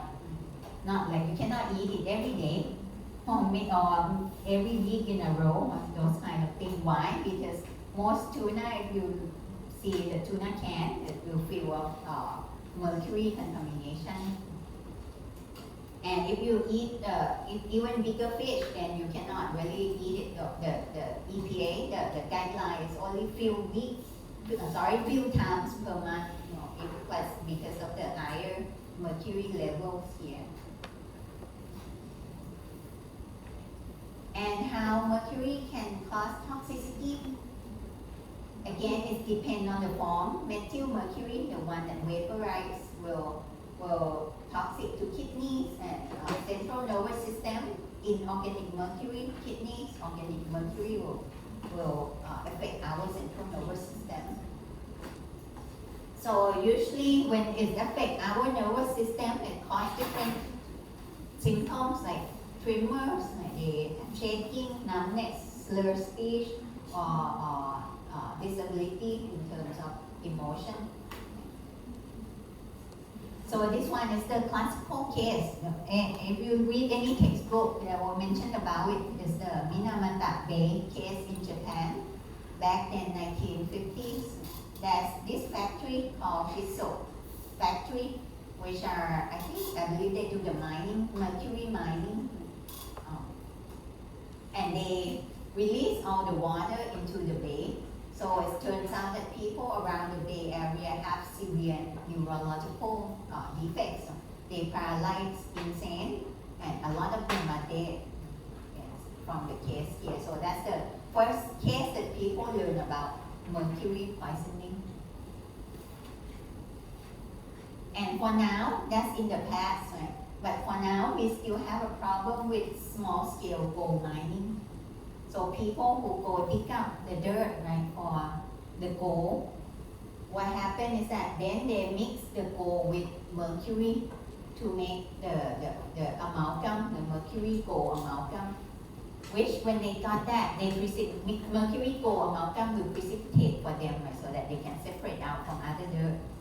And now they only want gold, right? So what they do is that they burn this amalgam away. So mercury would burn and become a vapor instead. And then what left in here is just the gold for them, for the gold miner. So you can guess when they burn it, mercury that vaporized go directly in the person who burning it. So that's the current problems that we have now with mercury in occupational exposure here. Any question? Everyone try it, more try it than me. มีคำถามไหมคะ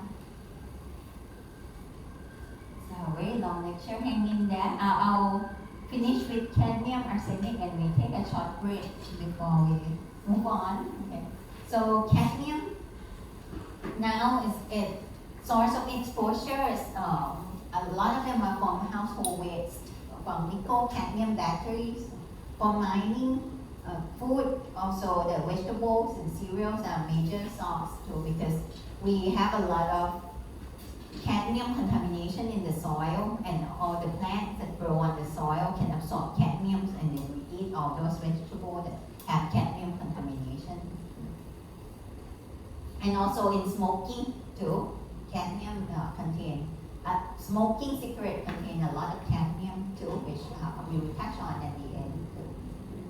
So for cadmium toxicity, it directly affect renal function. It's caused the major clinical sign is renal toxicity, and it can lead to the disease that we call itai disease. So which will cause renal dysfunction, like tubular, glomerular dysfunctions, and also bone injury because of calcium loss. And this one, if I go into the detail, is because we need the function of our kidney to convert vitamin D into active form of vitamin D.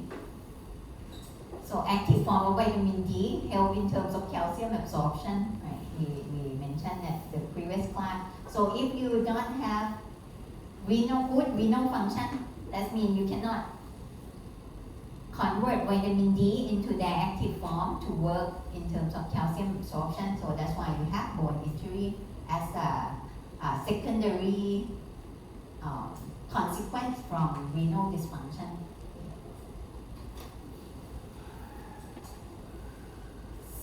So I will not touch into much details, but we still, even nowadays, we still don't know much how cadmium can cause toxicity. But the reason that it affects kidney the most, because for some reason it like to accumulate over there in the kidney. That's why the toxicity is mostly in the kidney. And this is the itai disease that we mentioned. Again, Japanese, a famous case again. And itai is, I'm not familiar with Japanese language, but they say mean ouch ouch in Japan. And so that's the name suggests, because people when they walk, they say ouch ouch all the time because of the bone pressure of the pain that they have. That's why it's become the name.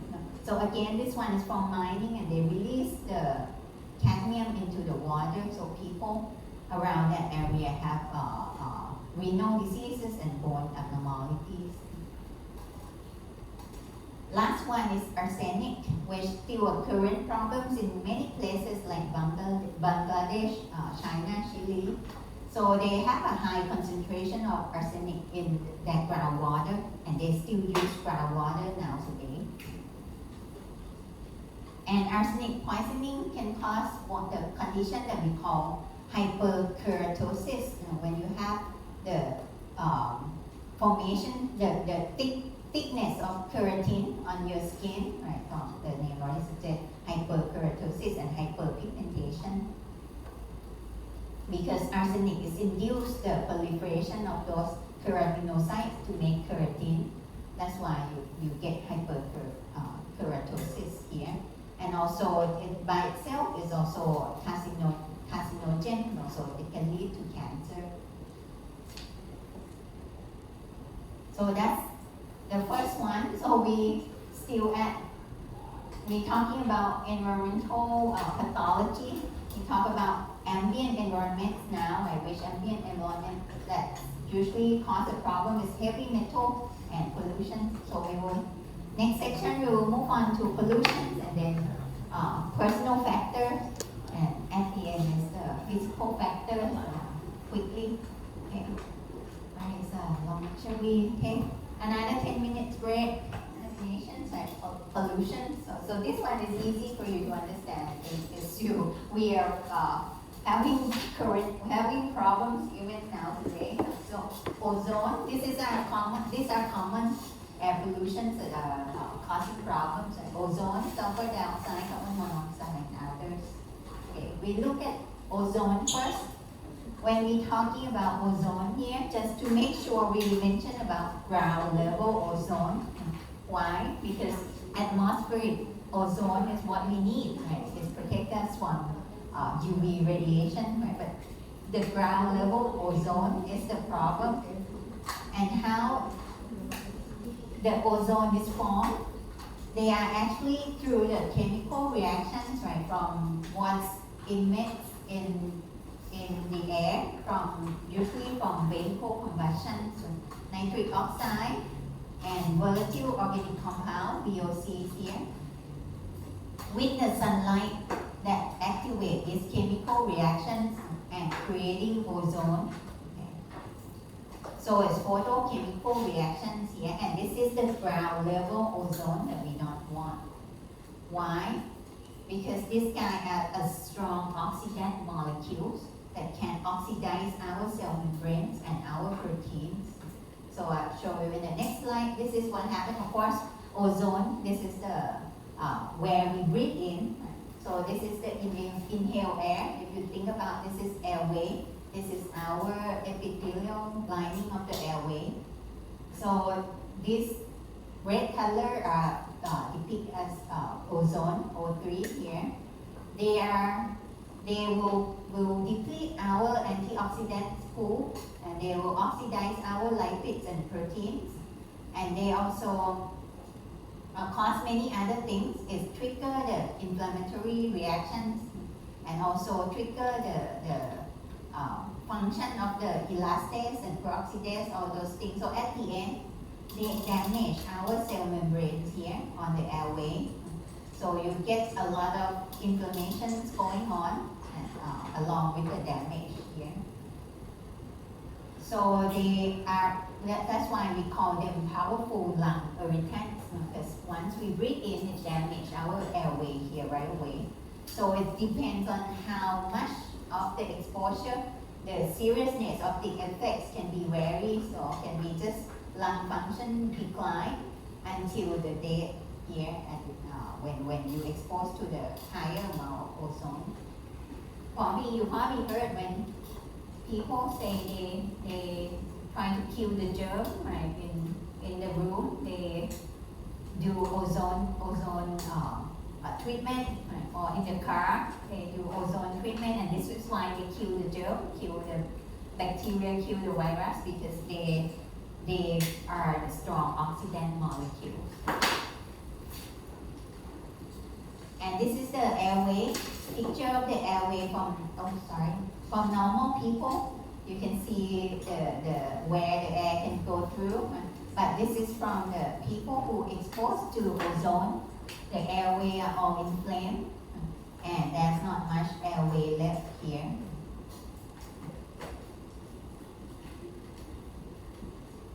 So that's a sign of inflammation, right? You have redness, you have swelling, you have edema. The second air pollutant that I would like to cover is sulfur dioxide. This one again is irritable gas, but it's also water soluble. So the problem is that when the factories or the source that release sulfur dioxide into the air, once it rains, if you remember the chemical reaction, once it combines with the water, this sulfur dioxide will convert into, what is it? You probably learned chemistry from nobody here with me anymore. What is this one? รู้ไหมมีใครรู้ไหมคะ sulfuric acid คุ้นไหมคะไม่คุ้นได้เรียน chemistry ในปีหนึ่งป่ะคะเรียนเท่าไหร่หรือไม่ต้องเรียนอ๋อโอเคน่าจะผ่านมาแล้วใช่ไหมเอ่ย sulfuric acid ไม่หรือไม่เคยผ่านเคยโอเค so that sulfuric acid the name already suggests is the acid. So once it combines with the moisture in the air and once it drop down, accumulate here and rain down, so the acids coming down from the rain with it, right, it would destroy a whole bunch of surface lining. If you breathe in, and also it's damage all the plants and trees too because of the acid. The third one I would have to mention is particulate matter, so PM. Before back 10 years ago, people don't know it much. But even though scientists know it for a long time, but now we become more concerned about it. Right? So these PM particulate matters are formed by not physical interaction and chemical reaction as well. So this is the size of PM10, right, compared to our hair.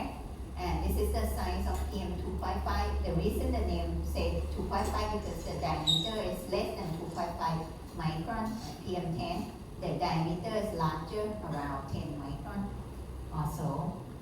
So it's very, very small. And why we have to separate them? Do you know why we have to separate them by the size? 255 and 10. You probably heard in the news, or when you look at air quality, they will indicate how much is PM2.5, how much is PM10. Why it's significant to separate these two? Because both of them are particularly particulate matter. What do you know why the size matter? ถ้าตอนอาจารย์ว่าจะเองจะได้มากกว่า Good job. Because with the small size of PM, PM 2.5 can go into the alveoli. Because they are very, very small. Alveoli is where we have gas exchange. And actually, it's small enough that not only alveoli, it can absorb into the bloodstream too. So whatever is carrying PM 2.5 can go into the respiratory tract until the bloodstream. But for PM 10, it's big enough that it's still stuck here in the trachea area. So once it's stuck here, what happens? We get irritation, we cut them out. So it's not as big of a problem as PM 2.5. And why we have to concern about them? I wouldn't go through all of them, but these are compositions that in those particulate matter. Each little dot that I show, that's smaller than our hair, contain a whole bunch of obnoxious things. Different things like things that we don't want, like sulfur, sulfate, nitrate, or organic compound, VOC, we talk about volatile organic compound, and many other metals. So the reason that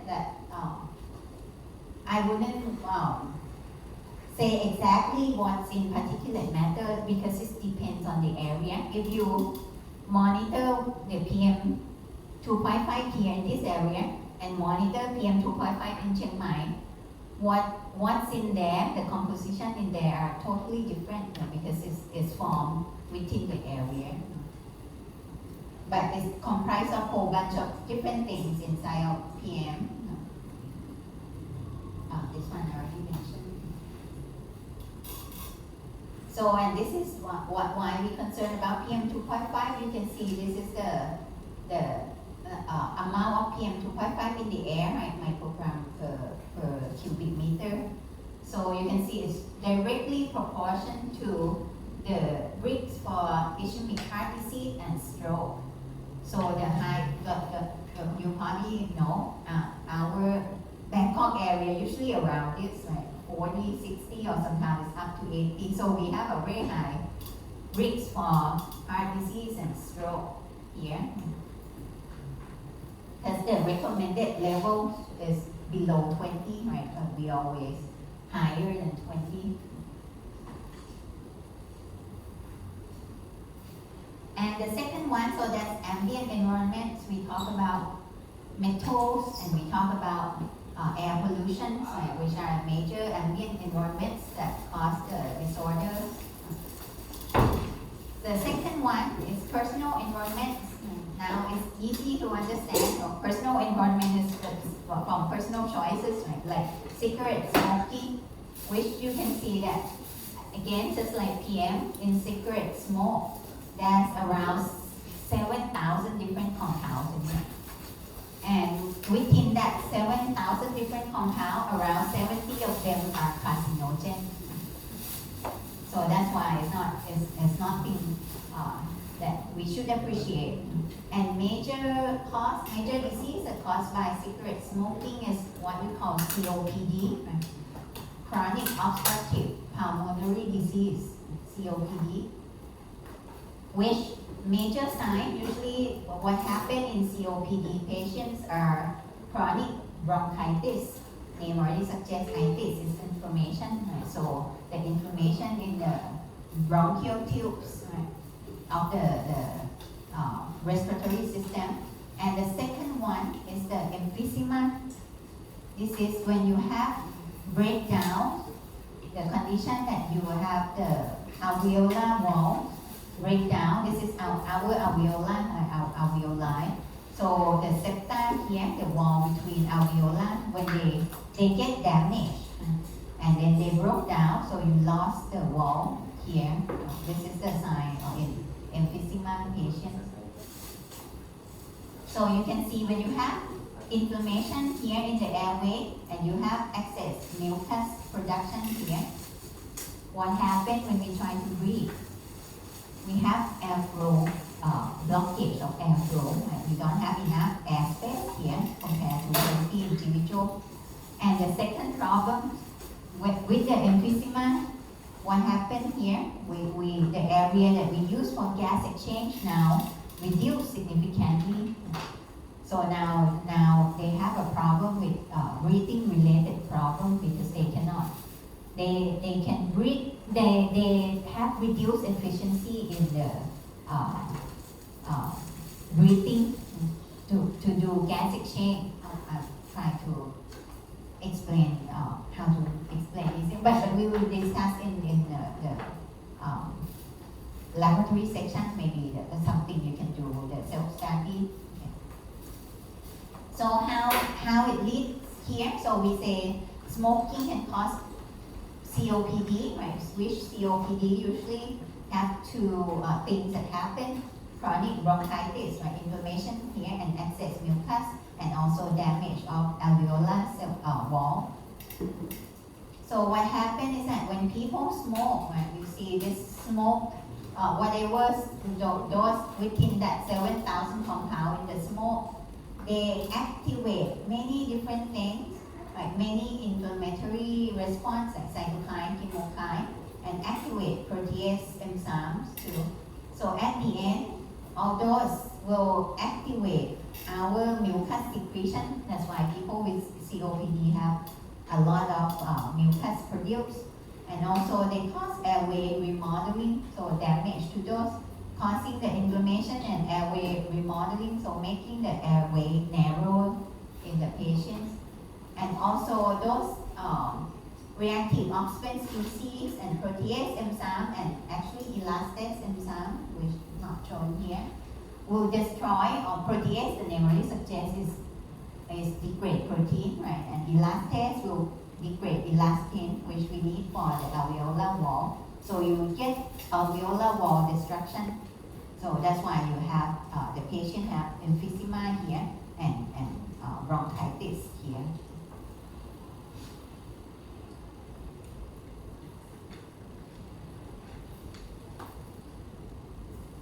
Okay, so this is the picture. If you do H&E staining, the right hand side here is normal lung.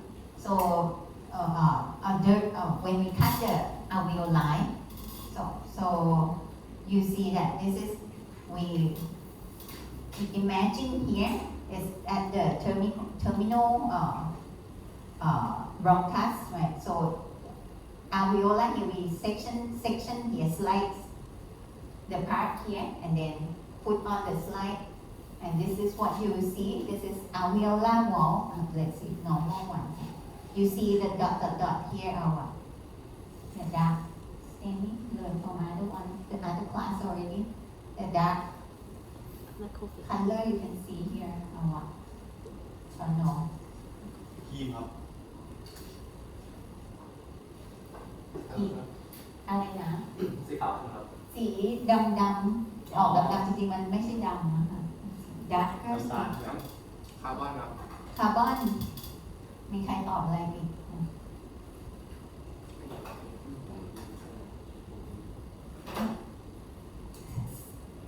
4-5 แบบที่ผ่านมาได้ดูสไลด์ไหมคะได้ดูเนาะได้ดูก็จะเห็นอะไรอย่างเงี้ยนิวเคลียสเซลล์นิวเคลียส so this our the cell lining of that part of our alveolar, right, the alveolar cell wall, right? So and that's comprised of many cells, and each cell will have their nucleus. So this is normal, and all this empty space, is it normal? Normal, no, because this is where we do gas exchange. The reason it doesn't stain for anything because it will be if it's empty space, that will be the area that we do gas exchange, and we inhale oxygen in and carbon dioxide out. So the empty space, so if you imagine here, this is where we see the cell lining, and maybe use the wider cell lining here, right? And empty space here inside. So that's why you see, when you see the histology slide, it look this way, a lot of empty space with the cell lining here. So in people with emphysema, what did we say? What happened to them? They have damage to alveolar septum, right, the lining here. So a lot of them are destroyed. So if you compare from left to right, I don't know whether it's clear to you, but there's a lot less number of cell lining here, and it's few of more empty space in the patients. So you have thin and floating alveolar septa that you can see an enlarged air space in emphysema patients.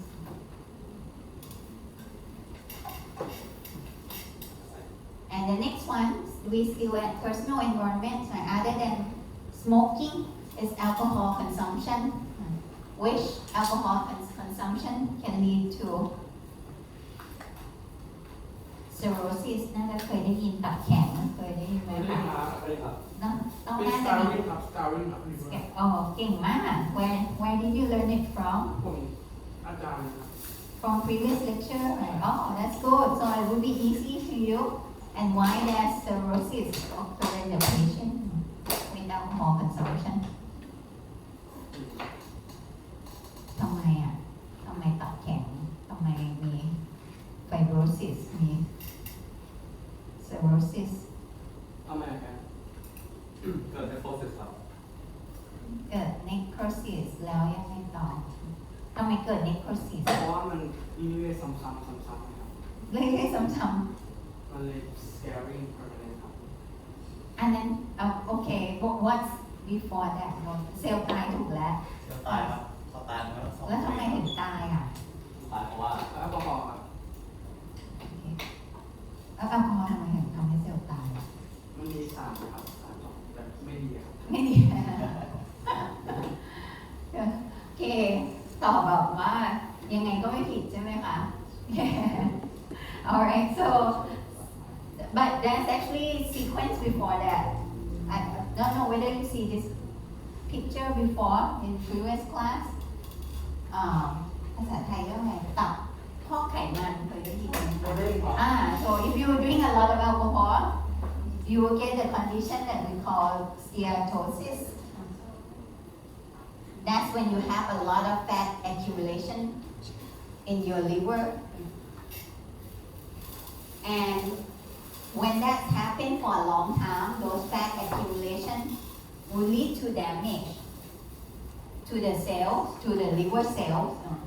That's why when your liver cell get damaged and you try to repair it by fibrosis, this is the reparative process.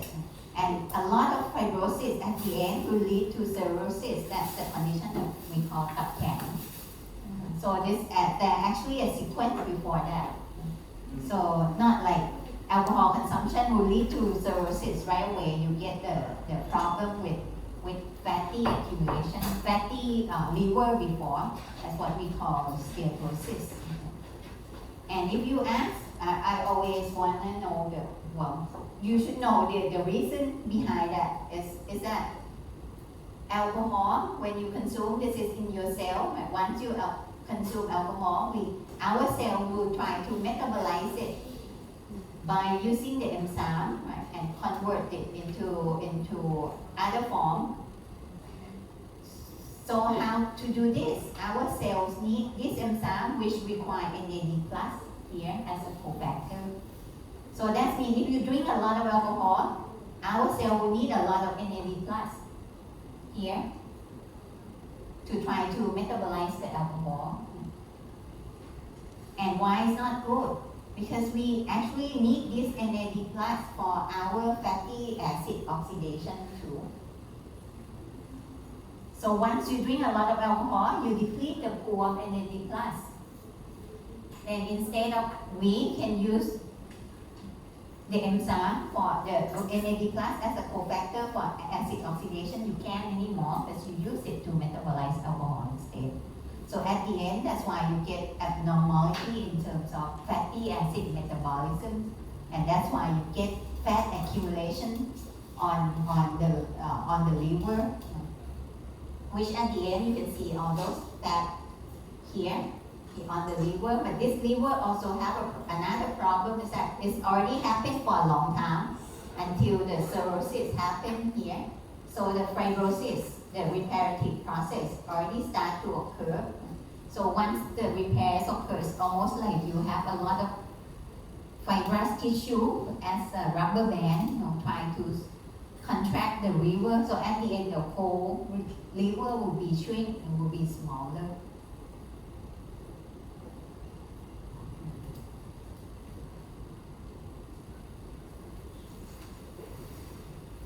So last one now, which I will move very fast. So that we have time for quiz and have time for lunch. So this one, physical agents, is right now it's easy to understand. Like first one, for example, thermal injury, right? We even talk about burn at the beginning. A different degree of burn, like first degree, second degree, third degree. These are the patients that require more nutrition that we talk about the condition on the first lecture. So the increase in temperature, right, from the burn will cause vasodilation, right, and then all the substance will leak out from your blood vessels, and cause edema at the end. That's why when you have burn, you get not only damage to your skin, but a lot of edema on the burn area too. Second, in contrast to burn, hyperthermia. I'm sorry. Oh, this is hyperthermia. I can skip on that. In contrast, hypothermia. Hyperthermia causes vasodilation, right? But hyperthermia causes vasodilation. Hypothermia will cause vasoconstriction. The opposite. So now you have vasoconstriction. So you decrease cellular metabolism, decrease cardiac output, and also the blood cannot go through the peripheral organs very well. That's why people with hypothermia usually sometimes they lost their fingers, lost their toes, because the blood cannot go there and lead to cell death, tissue death. Electrical injury can be is combination of thermal, mechanical, and electrical effects. So you can imagine electrical, they will disrupt our circuits inside our cell, inside our bodies, right? And which the system that require electro circuits for us is nervous system, right? And cardiac system, and muscle contraction. So the part that will affect the most is the nerve and the muscle. The last one is ionizing radiation. For example, UV, X-ray, gamma ray.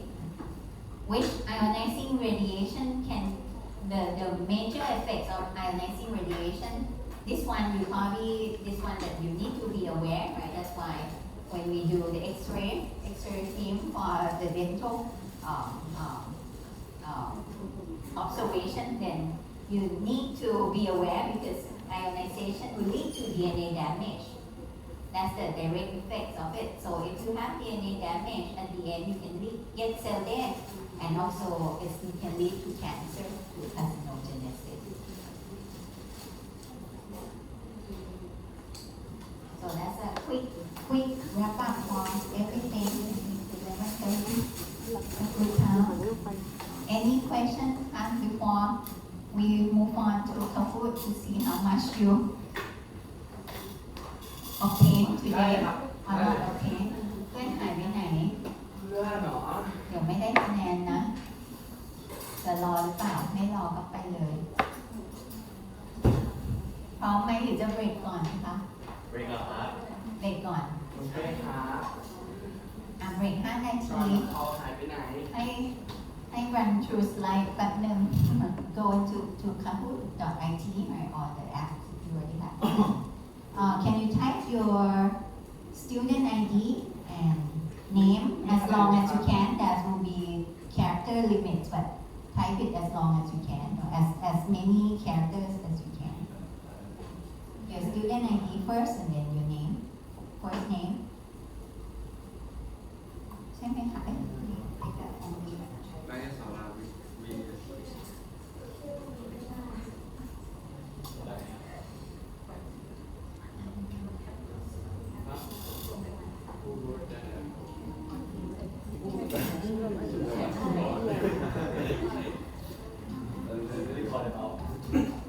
แกนอะไรครับ แกนชอบอาจารย์อะไรเนี่ยอะไรเนี่ย แกอะไรแก ใครแจ้งนะใครแจ้ง ไม่แกนเล่นเยอะเกินไปแล้วนะกูว่า เฮ้ยจุดแจ้งกันนะ เล่นเยอะเกินไปแล้วเว้ย เดี๋ยวตัดคะแนนนะ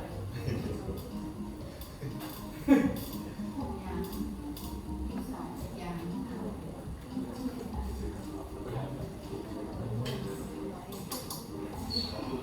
คนเก่งเมืองเก่งไปเลยไปเลย If the one is for เก่งเก่งเก่งเยอะสกอร์ นัทสอน can you แล้วถ้า type สอน again แล้วสอบทำอะไรเนี่ยแล้วสอบ your ID first ได้ฟังอินสตรัคชั่นไหมอ่ะ นัทสอนดิ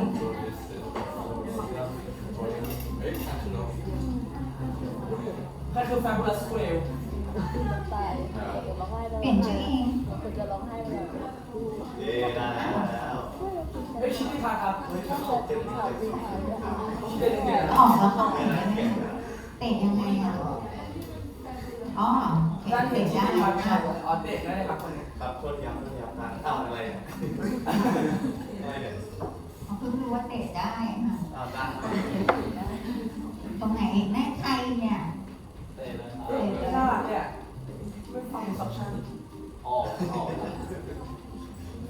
ที่7แล้วเมื่อไหร่จะครบลูกกี่คนนะคะ30นะคะ 9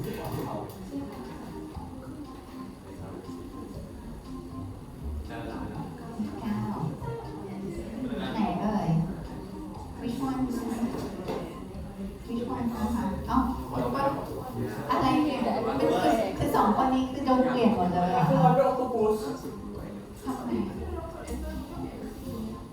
เอาแล้วทำไมของเพื่อนไม่เป็นน่ะหรอ ต้องเปลี่ยนก็ได้นะครับ เดี๋ยวอาจารย์จดไปเป็นพิเศษว่าวันเดอร์ออฟพูดอะไร เขาเขียนนะ ไม่เคยวะ รูปเปอร์แล้วพอใช้เขียน ไหน ไหนอ่ะ ไหน เอาไปแล้วไปแล้ว อะไรใครทำอย่าเล่นนะเรียนอยู่ขอร้องต้องใจเย็นหน่อยครับ อาจารย์พิเศษมาแค่รอบเดียวนะทุกคน เฮ้ย เฮ้ยเฮ้ย แต่วันนี้มา ปีหน้าไม่ได้มาอีกเขียนแล้ว อ๋อไม่ได้ ได้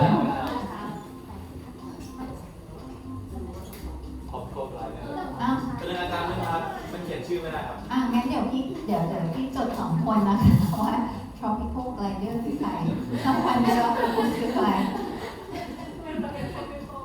อ๋อเพราะมันมีชื่อวิธีได้อะไรนะ ครบยังทำไม3เห็นแล้วล่ะ อ๋อเพราะว่า อะไรเรื่องอะไรกัน พี่พอดไหม แต่ต้องเตะใครออก ผมเคยเห็นพิเศษแล้วพี่พอด เอาแบบ10แล้วโอเค เอาแล้วนะ มีใครยังไม่พร้อมไหมคะ For those of you that have get name เหลือแค่ tropical glider ใช่ไหมคะอย่างนั้นฉันได้ไม่หาคือใครนะบอกเลยก็ได้ค่ะหนูชื่ออะไรนะเดี๋ยวพี่หายอีกเหรอคุยกันหน่อยโอเคค่ะเริ่มแล้วนะคะ ครับผม ได้ค่ะ You it yourself so that you know whether you อันนี้ understand ได้คะแนนไหมครับพี่คะแนน คะแนนสิคะเต็ม10เนาะ โอเคมาเลย คะแนนจริงๆนะคะ ครับ โหง่ายเลย อ๋อ เฮ้ยต้องคิดดูแล้ว มีได้อยู่ ไม่ต้องใช้ทีมพูดค่ะ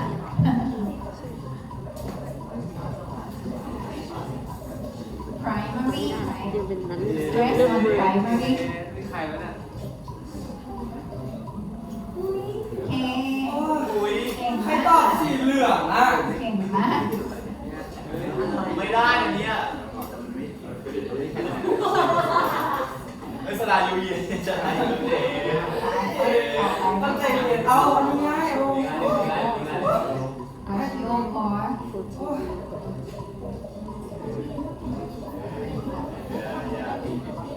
อ้าวกลายเป็นกรุ๊ปเวิร์กแล้วลูก อันนี้พี่จะเรียนอะไรครับ เป็นจริยธรรมค่ะ ทำโคเวอร์ให้ครับ ง่ายเลยง่ายเลยง่ายเลย อะไรคุณจอก็ยังมีแค่คนเดียว จริงจริง เป็นโปรตีน inadequate ที่เนาะได้รับไม่พอนะคะเมนมีโปรตีนนั่น เฮ้ย ค่ะ อายุไม่ใช่ละอายุไม่ใช่ละ เราต้องไปเรียนโอ้ bulimia involves preventing weight gain by ไม่กดพี่กด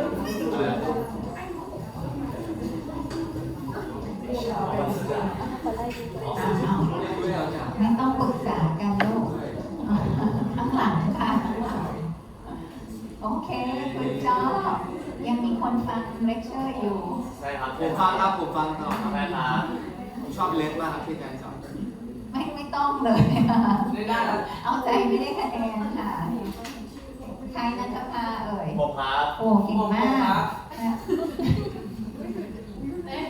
เยอะ เฮ้ยลืมน้องอ่ะ ไว้กันบ้าง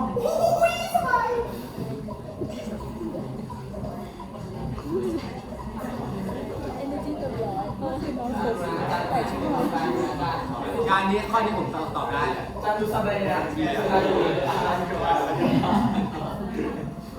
จำดูสบายอยู่ อ๋อจอค่ะ จำดูสบายอยู่นะ ไหนใส่ ต่อไปวิตามินดี เฮ้ยทำไมอ่ะเราต้องผ่านอ่ะ นันทภาตั้งใจเรียนใช่ไหม นะครับ เดี๋ยวก็เลย ว่าแล้ว วิตามิน D deficiency หวานเจี๊ยบเลยหวานเจี๊ยบ วิตามิน D ต่อไปเลยต่อ สเกอร์บี้สเกอร์บี้ ไปขี่ไปแบบ คนเดี๋ยวเธอเนี่ยผิดจริยธรรมเอง เฮ้ยเก่งกว่าทุกคนเก่งเลย เก่งมาก ครับ นัทภาอยู่นะ next one I cannot เฮ้ยอันนี้เตะ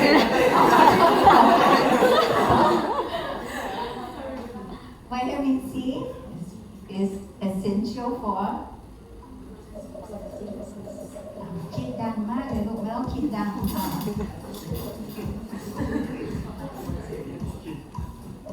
เรือ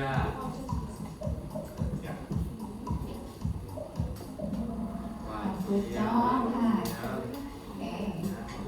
Collagen synthesis, right? That's why when you lost vitamin C, เฮ้ยชื่อที่พันไคลเบอร์ you have loss of ใช่ใช่เลยใช่เลย strength of the blood vessels, and you tend to bleed more, and the gum will be affected by นี่เห็นด้วยเป็นอย่างนี้ครับ iron deficiency, results in เฮ้ยอะไรอ่ะเฮ้ยเป็นนะเฮ้ยเดี๋ยวดูก่อน bowel ที่ผมก่อนผมไปก่อนรอบนึงทำไมไม่เปิดคอมมิว iron เอามาตัวอยู่ในสายเลือด โอ้ย เอาซื้อ อ้าวทำไมอันนี้ต้องร้อง เฮ้ย ไห้ ทำไมผมต้องไปอยู่สิมา Iron is important for what? As part of the heat. จานผมไม่ติดอันละ15ผมยอมไม่ ได้ยังคะแนนผมนะครับ ได้จานผมไม่รัก ได้ยังคะแนนผมแล้วได้ครับ ตาหนูแล้วเหรอ ได้ แล้วผิดเราเดี๋ยวเฉลยก่อนเดี๋ยวเกิดตอบผิดเยอะไอ้อันนี้ไอ้เมื่อกี้ อันนี้นี่ครับ งอแงได้ด้วยเหรอบอกว่าอยากเล่นแล้วอีควิสลูกไม่ได้ให้เล่นเกมนะเกมทีวีโชว์ yes yes It's part of heme, right? That's why when you lost iron, you lost red. You have reduced red blood cell synthesis. That's why you have anemia, right?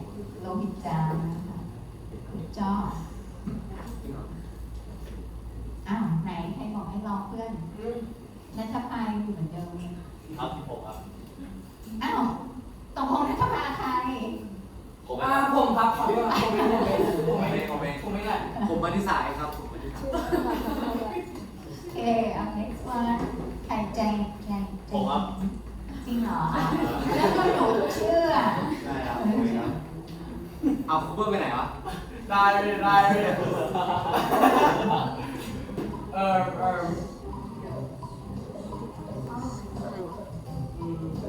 เอาซีแวสกับคูเปอร์มาทำ โยโย่ ไป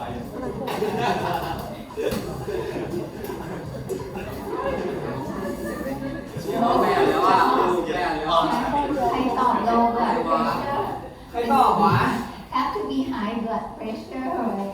If you have cardiovascular diseases associated with obesity อ่าใจดีค่ะนะคะ เฮ้ย ไม่แล้วอายุไปไหนนะอายุ ใคร ที่ไหนนะ แล้วสลับนี้นะ อ๋อที่อยู่กับทายเป็นประธาน alright next question นะคะ เอาจริงแล้วจริงแล้วต่อไปจริงแล้ว ผมเอาจริงแล้ว เดี๋ยวผมกลับผลที่ไม่ดู โอ้โห ย โอ้ โหนี่ง่ายนี่ง่ายนี่จำได้จำได้แล้วจำได้แล้ว สบายดีครับ มาตื่นเต้นดีเบอร์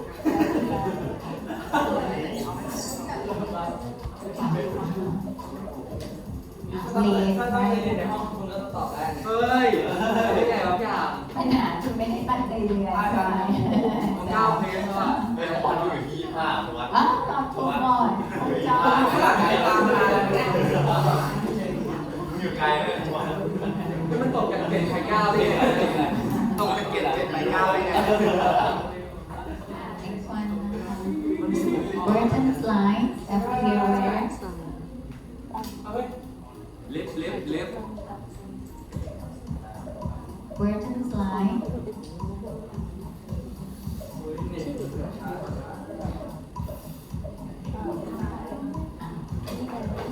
อ๋อจำได้ Okay, good job.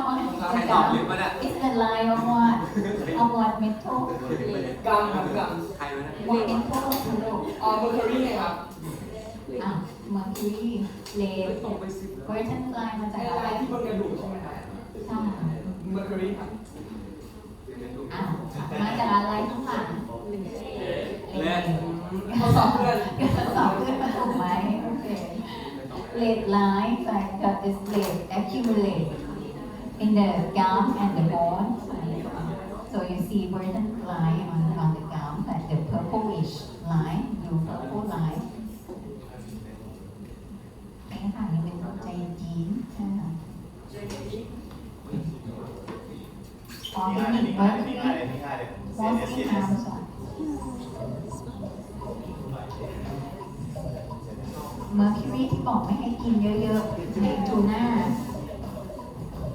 เวลามันต้องกินแบบเรียนแต่เขากินแซลมอนได้ไหม กินได้แต่ แม่อาทิตย์แล้วไม่กี่รอบ ไม่ใช่อาทิตย์ไม่เดือนหนึ่งละไม่กี่ครั้งอ๋อขอโทษอาทิตย์ไม่กี่ครั้งแต่คุณก็จะโทษ แล้วมันจะเรียนรู้ได้ไหมแล้วก็ปฏิบัติ ตัวจ็อบ CNS อ้าวแล้วอีก2 คนแล้วคะหายไปไหนอ่ะ2 หน่อไม่ตอบหมดเวลาก่อนเพราะมีอยู่28 คน ไม่ทันค่ะ นี่ง่ายนี่ง่ายนี่ง่าย อัน เลย นี้เจ็บครับ บนเทียน อ้าวคิดว่าเบาลูกจะต้องตี ให้เบอร์ไกลไว้ให้เบอร์ไกลบนไม่ทุกคนแฮร์ลอสก็ได้แฮร์ลอ อา ส จารย์ครับอันนี้คือเดี๋ยวแกข้าวอาจารย์ เก่งมากทุกคนเก่งมาก yes อันนี้ต้องโมฆะคะแนนเลยนะพี่ น่าจะต้องผ่านทั้งห้องใช่ไหม เอ้ย ไม่เนี่ย โอเค ต่อไปแคนนี่เอาจะพาไฟแรงนะจะพาใครเนี่ย ในของนี้ผ่าน2 correct answers in a row ground level ozone พี่เนิร์ด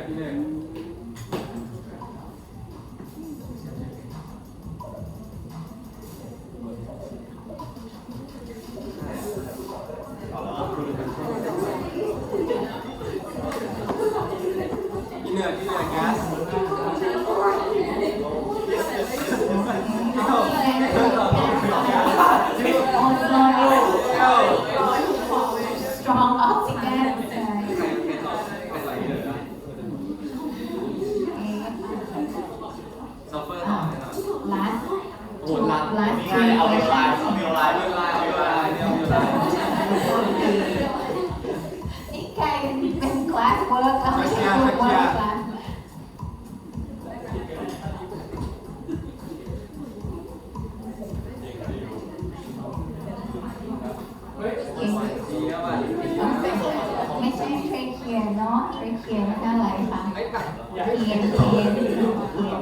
but ใครอยู่นะ PM 2.5 can reach alveoli. คือมันไม่ใช่สีเขียว Okay, still the same, right? Top 5. Yes let's go โอ้โห ง่าย จิว ง่าย ดี ง่าย ง่าย ง่ายครับง่ายครับ Smoking โชกิ้งไหม Yes, the top B. โคเล่นไหม เฮ้ยคนเป็นได้ชัวร์นะเพราะมีตัวปอดสี ที่ทำไม่ได้คือจะว่าไงแล้วโอเค good job first 5 top 5 still the same ไอ้ต่อไปลิเวอร์ last one now NAD บวก NAD บวก NAD บวก NAD พัสเลย NAD บวก พูดจำได้เลยมันเป็น NE หนึ่ง NAD บวก